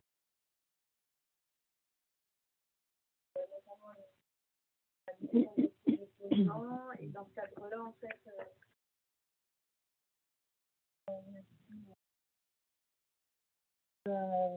pour essayer de augmenter l'ambition du PCAET de Plaine-Vallée. Donc voilà. Pour donner un petit exemple, même si voilà, c'est une action qui est en cours, donc il n'y a pas encore des résultats et donc on ne sait pas encore ce que ça va. Des petites idées de qu'est-ce que des associations peuvent faire lorsqu'un PCAET est en cours d'élaboration. Et la carte ne se voit pas. Peut-être qu'il y a un lien, on peut peut-être cliquer dessus. Non, c'est l'image. Oui, voilà. Désolée. C'était pour présenter le territoire de Plaine-Vallée. Donc du coup, Plaine-Vallée, c'est au nord de Paris. C'est là où il y a la forêt de Montmorency. Et ça regroupe 18 communes qui étaient listées juste là. Donc du coup, voilà, c'est un PCAET qui est en cours d'élaboration depuis 2 ans, je pense. Depuis 1 an et demi minimum. Qui a pris un peu plus de temps que prévu. Et donc voilà, du coup, alors déjà la première chose qu'il faut faire en tant qu'association, c'est essayer de faire une veille sur quelles sont les différentes étapes d'élaboration du PCAET et voir où est-ce qu'on en est. Donc globalement, comme l'a expliqué le président de la MRAE, il y a les étapes classiques d'élaboration du PCAET. Donc on fait d'abord un diagnostic qui est super important et qui va pouvoir permettre déjà aux associations d'être au courant de faire un point sur l'état des lieux du territoire. Qu'est-ce qui est important dans notre territoire, quels sont les principaux leviers qu'il faudra mettre en avant, puisque des fois, donc, comme ce qui a été dit précédemment, le programme d'action ou plan d'action qui est défini par la suite n'est pas forcément cohérent par rapport au diagnostic de départ. Donc c'est déjà quelque chose d'important. Ensuite, il y a une définition de stratégie et un plan d'action qui est en cours d'élaboration.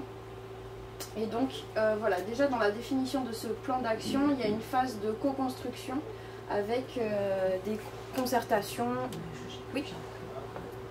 J'arrive plus à zoomer, je voulais zoomer, mais je contrôle plus la bête. Ouais, je suis vraiment désolée. Parce qu'en plus, j'ai moi. essayé d'avoir la définition. Ah, ça y est, il veut bien de nouveau. Ah, génial.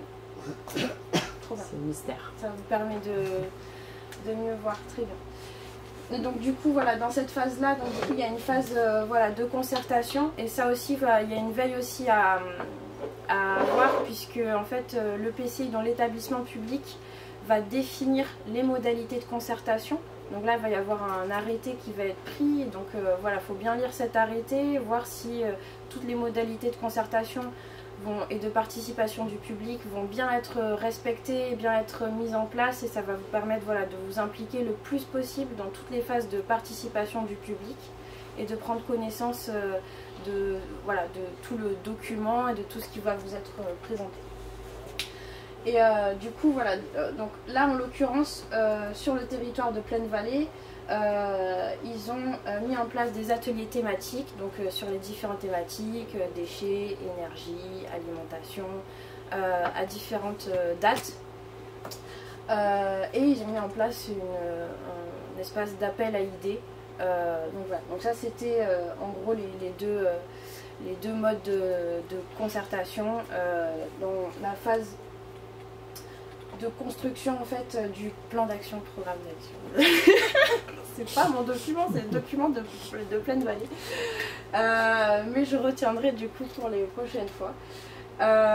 Et ensuite, du coup, une fois que le plan d'action, programme d'action est arrêté, rédigé, qu'il y a eu l'avis de l'autorité environnementale, et bien il y a une consultation publique, et donc du coup c'est une deuxième phase du coup où les associations peuvent donner leur avis et faire un petit peu pression du coup si jamais il y a des choses à mettre en avant et des manquements.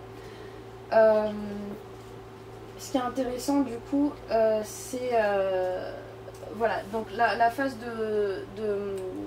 la phase de concertation, elle est vraiment intéressante dans le sens où on peut vraiment proposer des nouvelles actions, enfin des actions qui n'ont pas été imaginées.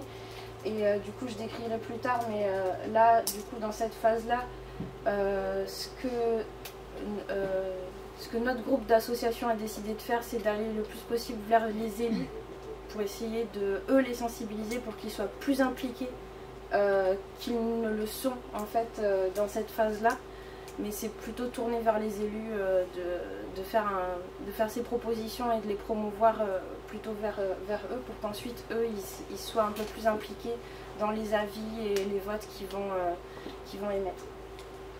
Et dans la consultation du public, et bien du coup c'est une phase où on aura plus de documents, où il y aura aussi l'avis de l'autorité environnementale qui sera éclairant effectivement sur du coup les critiques de fond, les critiques techniques du PCAET, mais aussi qui vont nous permettre aussi de transposer un peu juridiquement est-ce que le PCAET est déjà assez ambitieux par rapport à ce que la loi exige, est-ce que l'évaluation environnementale a été faite correctement, est-ce qu'il n'y a pas des choses déjà à critiquer un peu plus concrètement que dans la phase précédente, puisque dans la phase précédente on a moins de documents en réalité.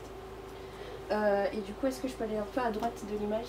Si, voilà, donc du coup là c'est juste pour dire que en fait du coup ils avaient acté un certain calendrier où la mise en œuvre commençait dès septembre 2022, mais en réalité voilà, il y a du retard qui a été pris.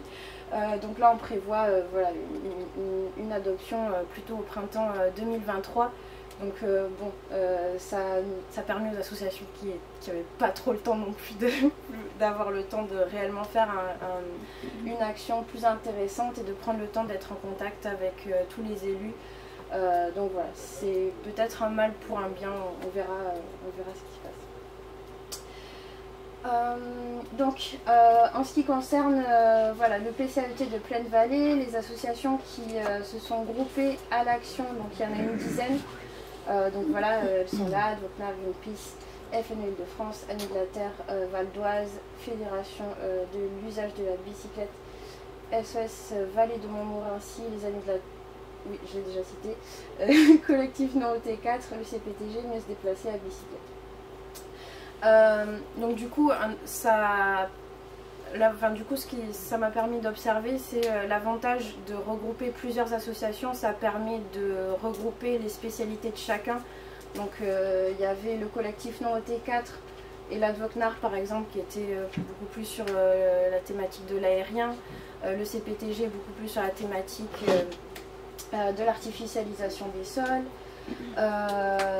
d'autres associations comme la FUB où on se déplacer à bicyclette sur la thématique du transport. Donc voilà, c'est bien de mobiliser voilà, plusieurs acteurs qui vont pouvoir déjà vous permettre de ne pas dépenser votre énergie sur des sujets que vous n'avez pas travaillé et qui vont vous demander voilà, beaucoup d'énergie, beaucoup de temps, et d'être efficace sur qu'est-ce que vous pouvez proposer comme nouvelles actions voilà, pour chacun des secteurs.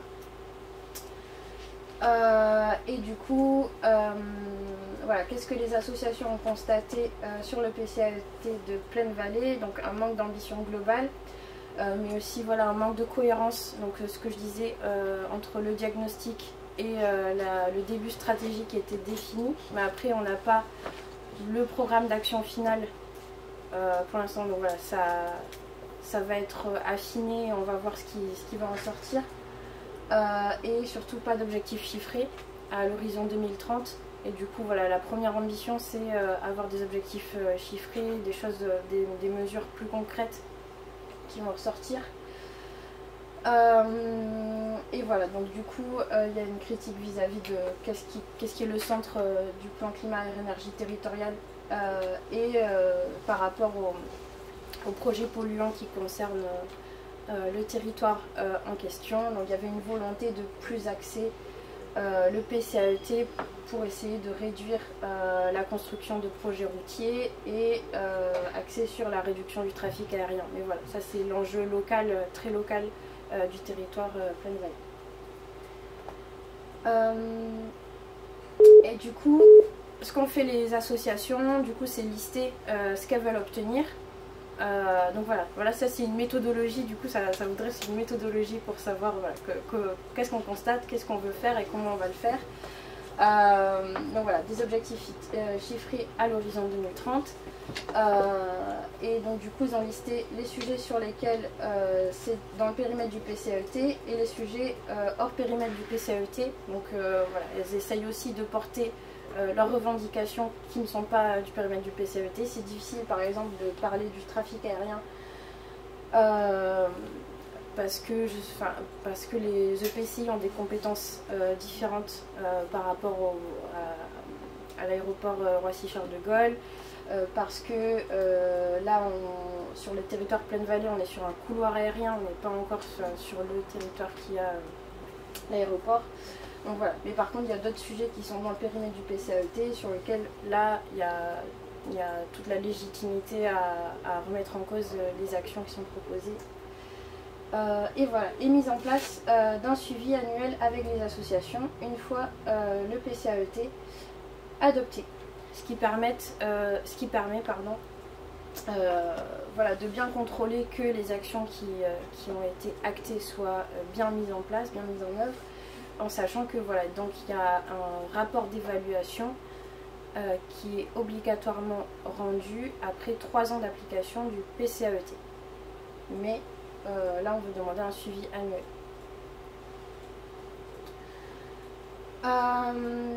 Donc du coup, première stratégie pour arriver à ce qu'on a voulu obtenir, c'est effectivement participer aux différentes phases de participation du public. Donc là j'ai juste remis le document de Plaine Vallée qui image voilà, la concertation publique qui a été prévue. Donc du coup voilà, on identifie ce document, on dit bon ben on va aller partout.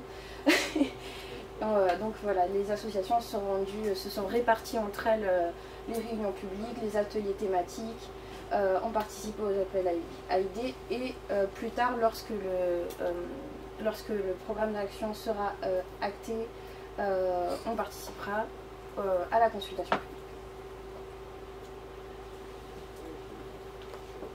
Et du coup, ensuite, donc autre stratégie en plus des phases de participation, c'est la réalisation d'un cahier d'acteurs. Donc voilà, c'est un cahier d'acteurs, c'est une contribution spécifique des associations qui seront à remettre aux élus. Et donc du coup, voilà, courant janvier, il y a toute une phase de rencontre avec les élus pour leur faire prendre conscience de l'intérêt du PCAET déjà, parce que on n'a pas l'impression en tant qu'association que tous les élus ont cette conscience-là.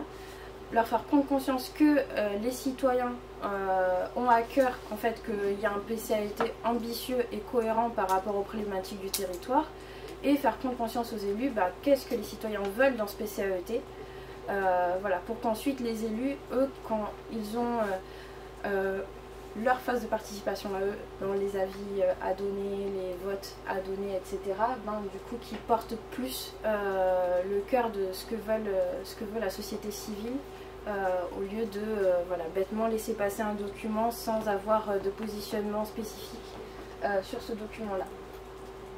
Je ne sais pas si j'avais autre chose à dire. Voilà, et ensuite, donc, la participation aux différents ateliers, on l'avait expliqué, et voilà, donc du coup il y avait une action citoyenne coup de poing d'encouragement aux élus pour plus participer, mais ça on ne l'a pas encore imaginé, donc voilà, on verra. Donc là je mettais juste une image des ateliers thématiques, voilà, pour que vous ayez bien en tête voilà, voilà, les types d'ateliers qui ont été mis par thématique, biodiversité, forêt, adaptation, déchets, mobilité, etc.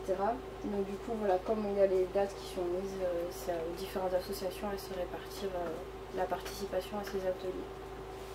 Et aussi, je vous ai mis un petit extrait du coup du cahier d'acteurs, du coup qui n'a pas été rédigé par toutes les associations qui ont participé à cette action. Donc, vous voyez, en fait, il n'y a que 4 associations au final qui ont vraiment participé à la rédaction du cahier d'acteurs, mais en fait les autres associations ont servi à plusieurs autres choses.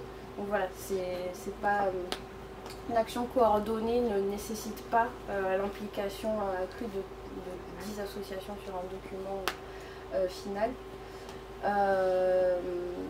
Voilà, du coup c'est juste pour vous donner une petite idée des différentes thématiques, mais voilà, ils ont vraiment pris toutes les thématiques du PCAET et ont fait des propositions sur chaque thématique. Et notamment les ateliers thématiques ont permis de prendre conscience des différentes thématiques, des différents types de mesures, etc. Et ensuite à eux de proposer certaines choses. Et il y a des documents...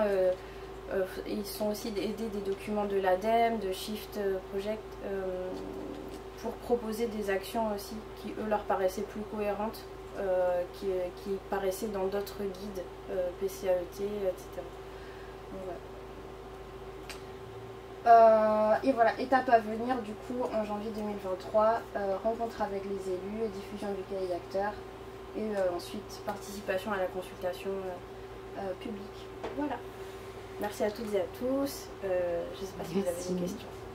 Vous avez tous très bien géré votre temps de parole, donc nous avons bien notre petite demi-heure d'échange. Donc merci aux intervenantes. Et donc voilà, la parole est à vous. Peut-être pensez à vous présenter avant de poser votre question. Merci.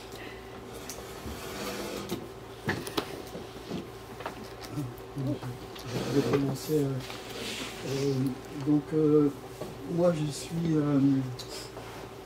en Seine-et-Marne sur le territoire de l'agglomération de Grand Paris Sud et qui a adopté son PCAET en 2018.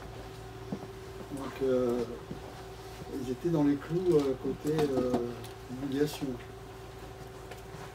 On est intervenu. Alors, la particularité de l'agglomération Grand Paris Sud, c'est qu'elle est à cheval sur 2 départements et qu'elle a regroupé d'anciennes agglomérations. D'un côté Sénart, les nouvelles, et de l'autre côté Corbeil, Évry, Grigny, Ris-Orangis, etc. 23 communes, je crois, et 350 000 habitants. Et l'accouchement de cette nouvelle agglomération s'est fait quand même assez difficilement. Parce que la culture et les réalités de terrain des différentes anciennes agglomérations qui ont constitué Grand Paris Sud étaient quand même assez différentes les unes des autres. Donc il y a eu une phase mise en route, de mise en cohérence de cette nouvelle agglo avec une volonté de certaines communes de ne pas trop se faire doubler par la politique territoriale de l'agglo, conserver leur PLU, AE, etc., qui ont fait que la cohérence d'ensemble de l'agglo n'était pas forcément évidente. Dans la foulée, donc, le PCAET a été mis en chantier et il est resté très indigent vu qu'il n'y avait pas d'expérience de travail en commun vraiment au niveau de cette nouvelle agglomération. Le travail de la nouvelle agglomération a surtout consisté à essayer de remplir un peu les cases en piochant à droite à gauche ce qui pouvait exister avec des intensités, des degrés d'intensité très différents. Il y a des réseaux de chaleur et puis à côté de ça des choses beaucoup plus anecdotiques. Et tout ça, on a fourgué ça dans un seul document qui manquait effectivement d'ambition et surtout de perspective, d'équilibre par rapport à la vision stratégique qui laisse à désirer. Ça, c'est une première chose. La deuxième chose, c'est que la concertation par rapport au public a été très très faible. En fait, on a simplement provoqué des réunions du public leur demandant de faire des propositions de projets qui pouvaient être très limitées ou qui ne s'inscrivaient pas forcément là encore dans une vision stratégique, donc qui pouvaient être intéressantes mais qui avaient un objectif, disons, fondamental assez limité. Et on s'en est resté là. Et troisième remarque, c'est que depuis que ce PCAET a été adopté en 2018, vu qu'il y a une nouvelle mandature qui a commencé il y a 2 ans, il n'y a pas eu de bilan qui a été fait. En tout cas, le bilan il n'a pas du tout été partagé. Si jamais l'agglo l'a fait, il n'y a pas eu vraiment de débat pour actualiser éventuellement le PCAET. Alors là, moi je trouve que l'obligation de revoir le PCAET tous les 6 ans, c'est un peu problématique parce qu'entre-temps, il peut ne pas se passer grand-chose. Ouais. Est-ce que vous avez fait une demande pour avoir le bilan?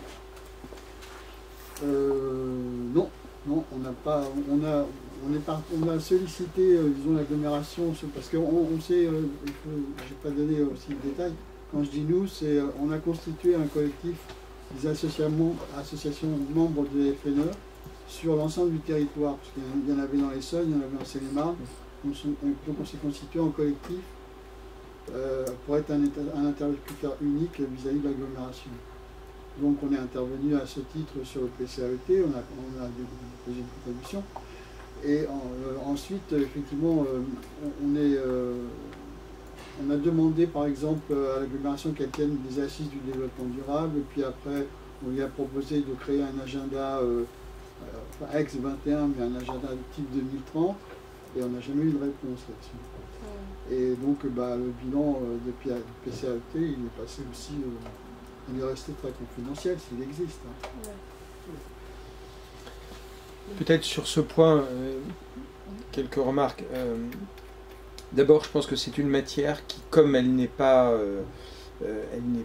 appréhendée au quotidien par les élus, globalement, si vous voulez, le permis de construire, ils savent ce que c'est parce que tous les jours, ils sont saisis d'un permis de construire ou d'un permis d'aménager ou une déclaration de travaux. Ce que contient un PCAET, c'est souvent soit des actions sectorielles menées par des communes. Rarement il y a des politiques au niveau de l'EPCI en tant que tel, ou alors ce sont des politiques assez généralistes. Et c'est vrai que les élus sont peu impliqués. Je vous raconte ça parce que c'est ce qui a été ma révélation.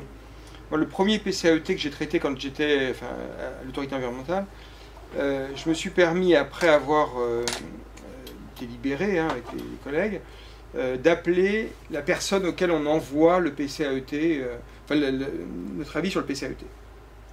Et c'était quelques semaines après l'adoption, je lui dis, mais comment les élus ont reçu notre avis d'autorité environnementale? Et la personne en question me dit, mais les élus n'ont pas connaissance de l'avis d'autorité environnementale. Je dis, ah bon? Alors ça sert à quoi? Qui l'utilise? Bon. Et elle m'expliquait, elle me dit, mais le directeur général des services a pris connaissance, et puis voilà, il nous a dit ce qu'il fallait prendre en compte ou pas. Et puis c'est resté là. Je dis, mais c'est donc, il n'y a pas eu de débat au sein du conseil communautaire sur finalement ce que les avis, même ceux des personnes publiques associées en quelque sorte, ça n'a pas nourri de réflexion sur la réorientation du document. Et la réponse était non. Bon. Alors ça c'est pour vous dire plusieurs choses. D'abord, bien souvent c'est un document qui est considéré comme technique. Parce que les gigawatts, les microgrammes par mètre cube, etc., ce sont des notions que quelques ingénieurs maîtrisent un peu, mais en général les élus très peu. Bon. Donc, et puis ils s'y intéressent pas, c'est pas bon. Et puis ils ont le sentiment bien souvent que ce sont les politiques nationales qui vont faire finalement le résultat sur leur territoire. Ce qui n'est pas vrai. Hein, chacun a sa part, mais la leur n'est pas négative, n'est pas mineure. Bon. Donc il y a un vrai travail de conscience à faire auprès des élus. Moi j'ai dirigé un EPCI de 50 000 habitants pendant quelques années, donc je vois bien quel est le niveau d'implication des élus sur ces questions-là. Bon. Ce sont des questions, enfin ce sont des thématiques qui sont des thématiques marginales pour eux.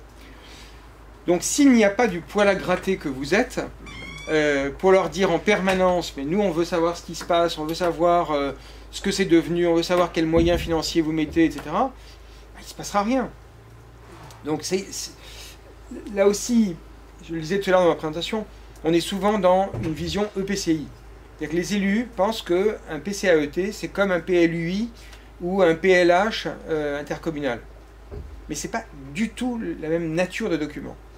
C'est un document de territoire qui doit impliquer tous les acteurs du territoire et les communes en particulier. Normalement, on devrait savoir dans un PCAET ce que chacune des communes prévoit de faire.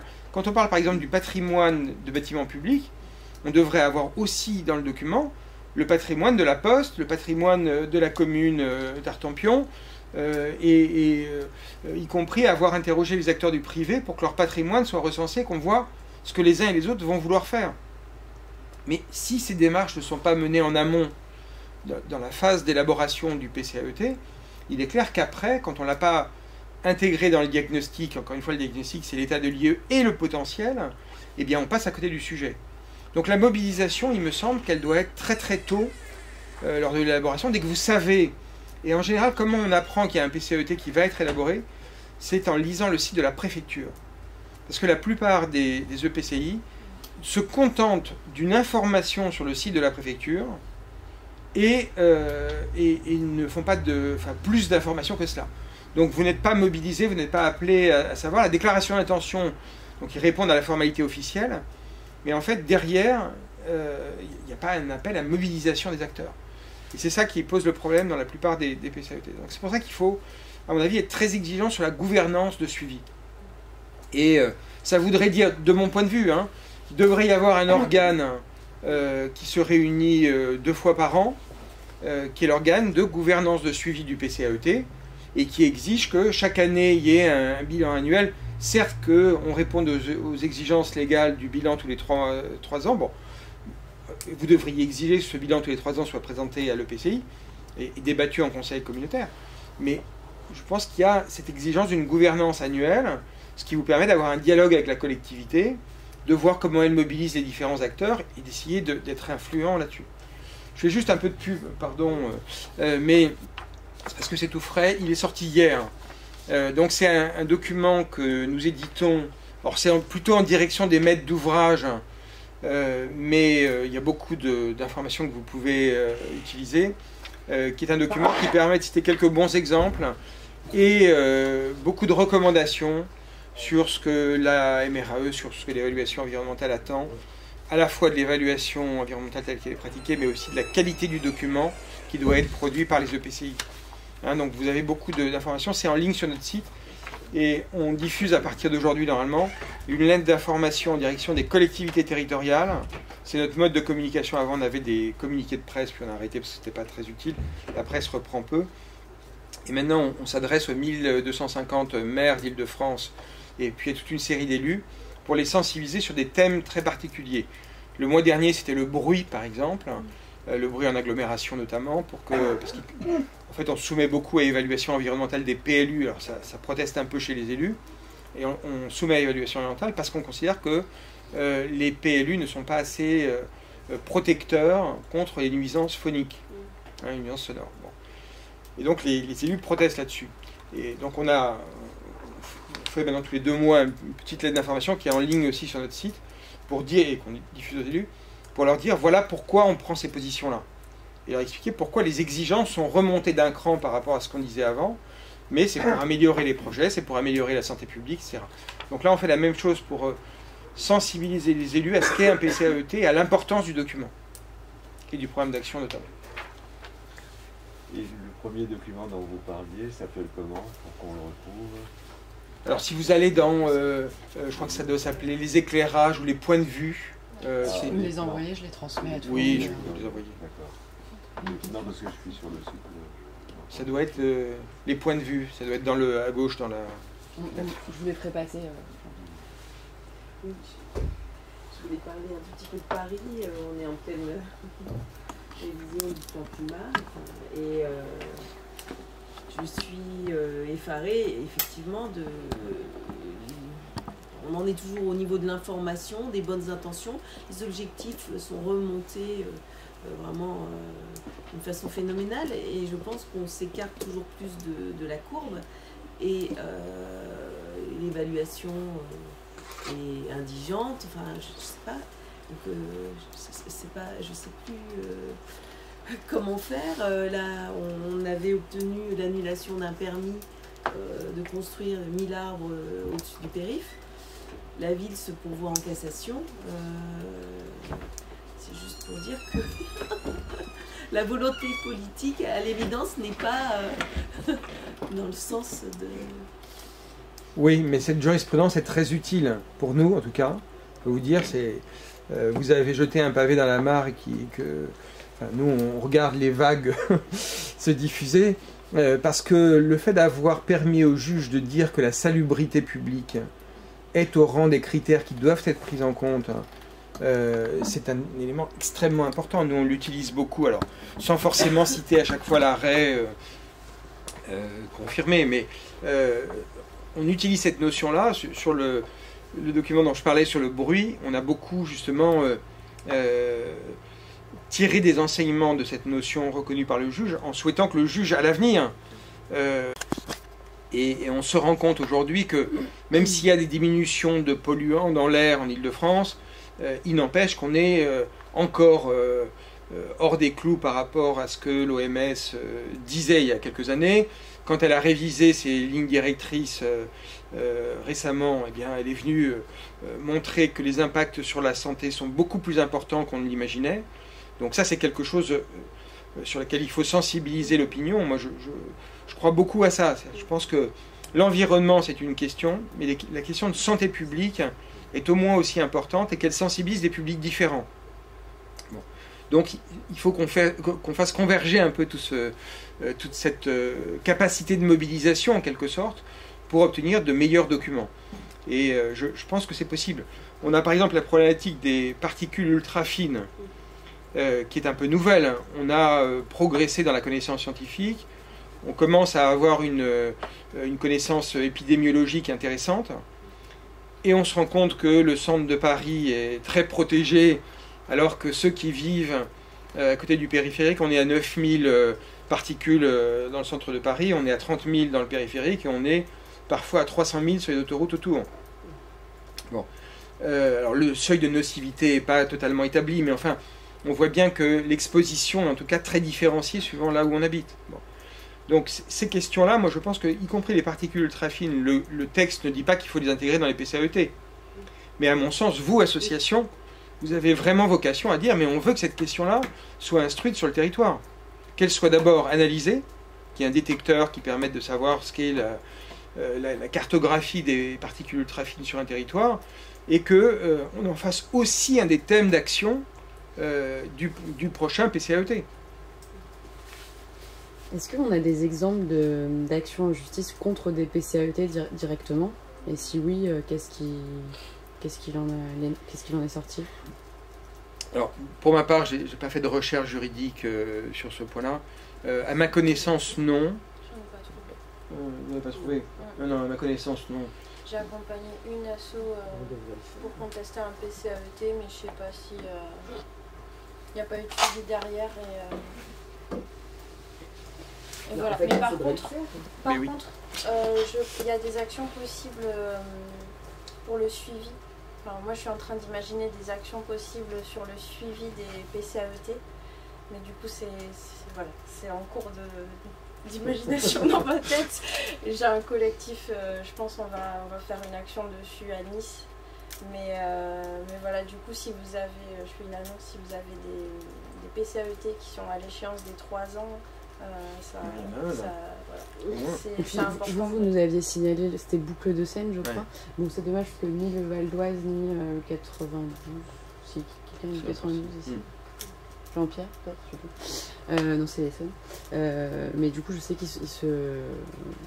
Je sais pas où ils en sont exactement, mais je sais qu'il y a eu plusieurs réunions et que ça devrait, de ce que j'ai compris, déboucher sur Boucle de Seine.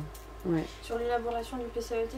En fait, donc vous aviez déjà rendu l'avis dessus, et donc... Ouais, je ne sais pas exactement où ça en est, mais après, il y a quelque chose qui se trame en tout cas. Il y a la problématique que le PCAET c'est coûteux, que c'est déjà un document qui en soi pro-climat, donc c'est difficile politiquement pour les associations de se dire on va faire une action juridique contre un PCAET, surtout actuellement, contester les différentes mesures, par exemple. Actuellement, dans les PCAET, il y a beaucoup la promotion des énergies renouvelables, etc. Donc, c'est des thèmes politiques qui sont assez délicats. Donc, du coup, c'est assez délicat aussi pour les associations ensuite d'aller faire une action juridique pour venir demander l'annulation du PCAET, venir demander après du coup l'élaboration d'un nouveau document. C'est assez compliqué. Moi, je trouve ça excessivement grave, parce que on nous présente, on fait croire aux populations qu'on fait des choses et on ne le fait pas. Donc c'est gravissime. Et les gens sont, manipulés et trompés. Non, je pense qu'il va falloir se retrousser les manches une fois de plus. Rajeunir de 20 ans et je suis complètement d'accord avec vous. En fait, je fais partie d'une petite communauté de communes de 25 000 habitants. Alors ils ont tout fait dans les règles, le document, ils ont même tenu compte de vos avis, de vos critiques.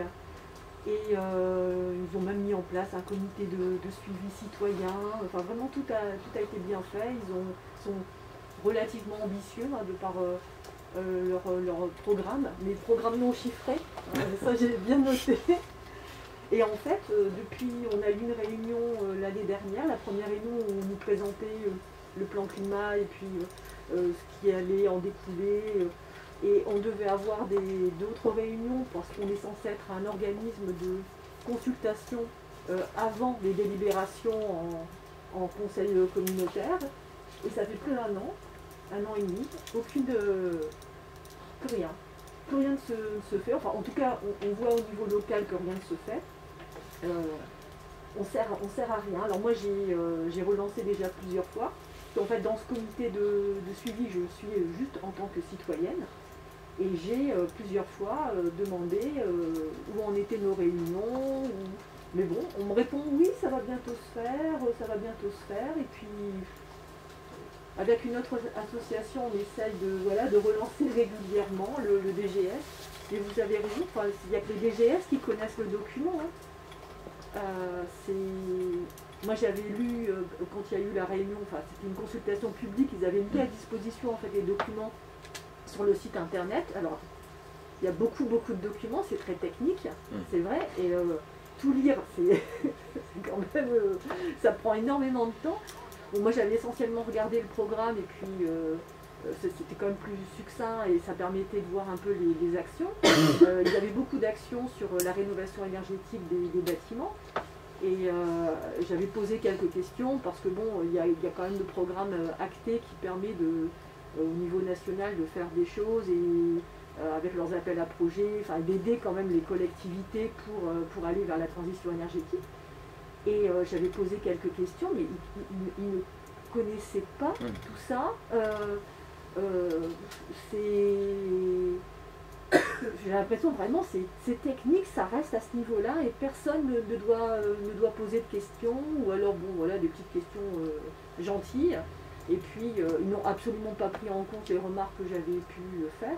Je suis une ancienne élue, moi j'étais aux finances, mais je ne suis pas restée très longtemps parce qu'on ne peut pas faire grand chose non plus. Mais c'est effarant. Peut-être que la voie juridique, du coup, peut faire un coup de...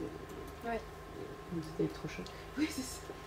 Moi, je ne peux pas vous dire, comme président d'autorité environnementale, qu'il faut aller en justice, mais je pense qu'à un moment donné, il va falloir que le droit se consolide.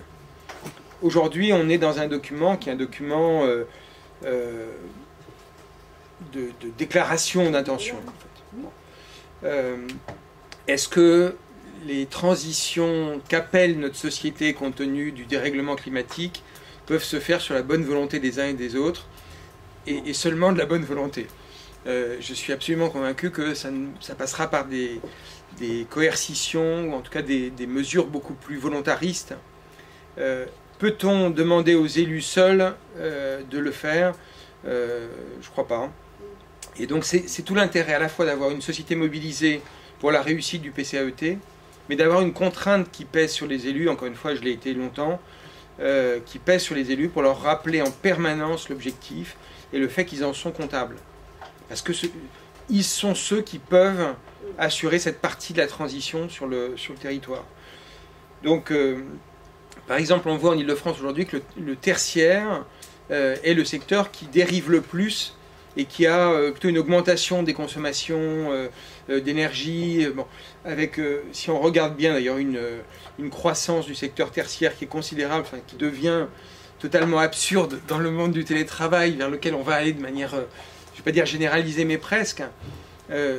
On est dans un système où on voit bien qu'on ne repose pas les fondamentaux, et surtout qu'on ne réfléchit pas à 20 ou 30 ans, à 20 ou 30 ans sur ce que sont les conséquences des décisions qu'on prend maintenant.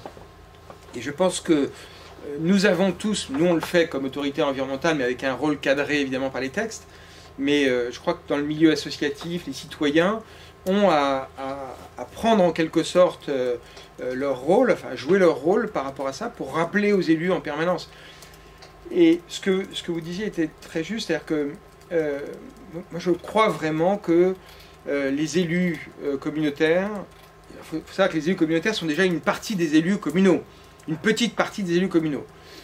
Et au sein des élus communautaires, souvent ils se répartissent les domaines de compétences, et en fait comme le PCI c'est un deal permanent entre des élus. Bon. Donc en fait, on fait confiance à celui qui est le sachant dans un domaine, et on ne l'interpelle pas finalement sur sa matière. Donc de fait, il y a peu de débats autour de ces questions. Donc comment essayer de susciter le débat? Parce que c'est ça qui permettra d'avancer en fait. Moi je crois qu'il y a un vrai intérêt à s'adresser à tous les élus communautaires, par exemple avoir un fichier des adresses e-mail des élus communautaires, pour leur demander des informations, pour leur faire part du fait que peut-être vous n'avez pas d'informations sur le suivi. Enfin voilà, faut mettre en branle un peu ce système pour qu'ils sachent que c'est pas simplement le document de l'EPCI, c'est le document d'un territoire. Donc il faut que tous les acteurs du territoire soient conviés à participer, voire même s'impliquent davantage. Moi, il me semble que la phase d'élaboration, c'est une phase intéressante, mais que la phase de suivi du premier jour après l'adoption, elle est au moins aussi importante, parce que c'est le moment où on se dit, bon, ok, on s'est fixé les objectifs, comment chacun, finalement, contribue à la réalisation des objectifs. Et donc ça veut dire qu'on interpelle les uns et les autres, de l'association des riverains ou des locataires de tel endroit, aux bailleurs évidemment, aux syndicats de salariés dans telle entreprise. Bon, comment tout cela font mouvement pour aller dans le bon sens. Et c'est ça l'enjeu du PCAET. Donc c'est pour ça que le système de gouvernance post-adoption me paraît quelque chose d'extrêmement important et sur lequel vous devez être très exigeant, il me semble. Excusez-moi, on se retrouve avec des élus qui, en tout cas dans notre communauté de communes, pas mal d'équipes nouvelles en 2020, avec un PCAET qui a commencé, enfin, dont l'élaboration était antérieure, et ce qui fait qu'ils ne se sentent pas concernés et surtout, ils ne portent pas, ils ne sont pas en accord avec ce qui est écrit dans le PCAET. Donc comment voulez-vous? Peut-être que l'intervention de l'ADEME est un peu dénotée par rapport aux autres interventions. On a moins l'habitude de voir ça, mais j'ai le sentiment que c'est aussi une autre accroche pour les élus. L'aspect bonne communication, bonne image et aide financière de l'ADEME pour avoir quelqu'un à plein temps pour travailler dessus. Je pense que c'est peut-être un levier aussi à utiliser. Souvent les élus sont sensibles à ça, notamment parce que vous disiez tout à l'heure qu'il y a la durée du mandat et que du coup la transition à 2050, en fait, on s'en fiche. Alors qu'afficher un logo à l'entrée de sa commune, bon, bah, nous ça nous semble un peu joli, mais je pense que pour des élus, voilà. C'est quand même à garder en tête dans la boîte à outils. Tout à fait, les labels complètement. Et pour certains aspects, du coup, il y a le fait que le PLU doit être compatible au PCAET. Donc là aussi, c'est un moyen aussi de rappeler en fait le contenu du PCAET, c'est dans les phases d'élaboration des PLU. Et du coup, d'essayer d'avoir une action à la fois sur le PCAET, mais aussi sur le PLU, qui est le seul document qu'avec une force contraignante suffisante pour rappeler que en fait, il y a certaines dispositions du PLU qui doivent être compatibles avec les dispositions du PCAET. On va prendre juste une dernière question, Edith. Écoutez, moi je suis de Seine-et-Marne, et bon, je pense qu'il est demandé, avec ce PCAET, il est demandé des choses aux élus, je crois qu'ils sont même incapables de concevoir. Alors je veux pas, c'est pas une critique parce que, bon, vous avez des gens, ils viennent, je pense qu'on leur donne beaucoup de choses à faire et qu'ils ne sont pas capables de les assumer parce que c'est comme ça. Au début de l'année 2022, il y en avait encore qui contestaient la réalité du changement climatique. Bon, il a fallu les perturbations de l'été qui a été quand même assez dur. Il n'y put, et maintenant, heureusement, on a la guerre en Ukraine d'une certaine façon qui fait que les choses se poussent. Moi, je vois notre commune est traversée par la francilienne RN 104. C'est pas la 104, c'est la RN 104. On a embouteillage tous les jours. On a la pollution là. Et moi, ils ont un projet d'urbanisation avec évidemment les logements sociaux en bordure de francilienne. Autour de 50 mètres de la francilienne. Bon, moi j'ai dit au maire, mais parce que mon mari est mort d'un cancer du poumon, parce qu'il s'est trouvé que la francilienne passe dans le jardin, une partie du jardin qui est passée sous la francilienne. Bon, je lui ai dit, mais vous savez, quand même, la pollution atmosphérique, c'est pas bon. Mais ben, il a haussé les épaules, dire, bon, c'est pas mon problème. Voilà, alors vous avez ça chez les élus. Et dans le territoire, j'ai la RN4, qui est aussi considérée comme une voie polluante. Quand vous faites Air Paris, vous voyez que c'est en rouge, un peu plus sur la francilienne que sur la RN4.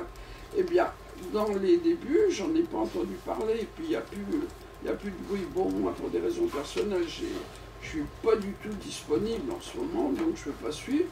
Mais les gens, ça leur passe vraiment au-dessus de la tête.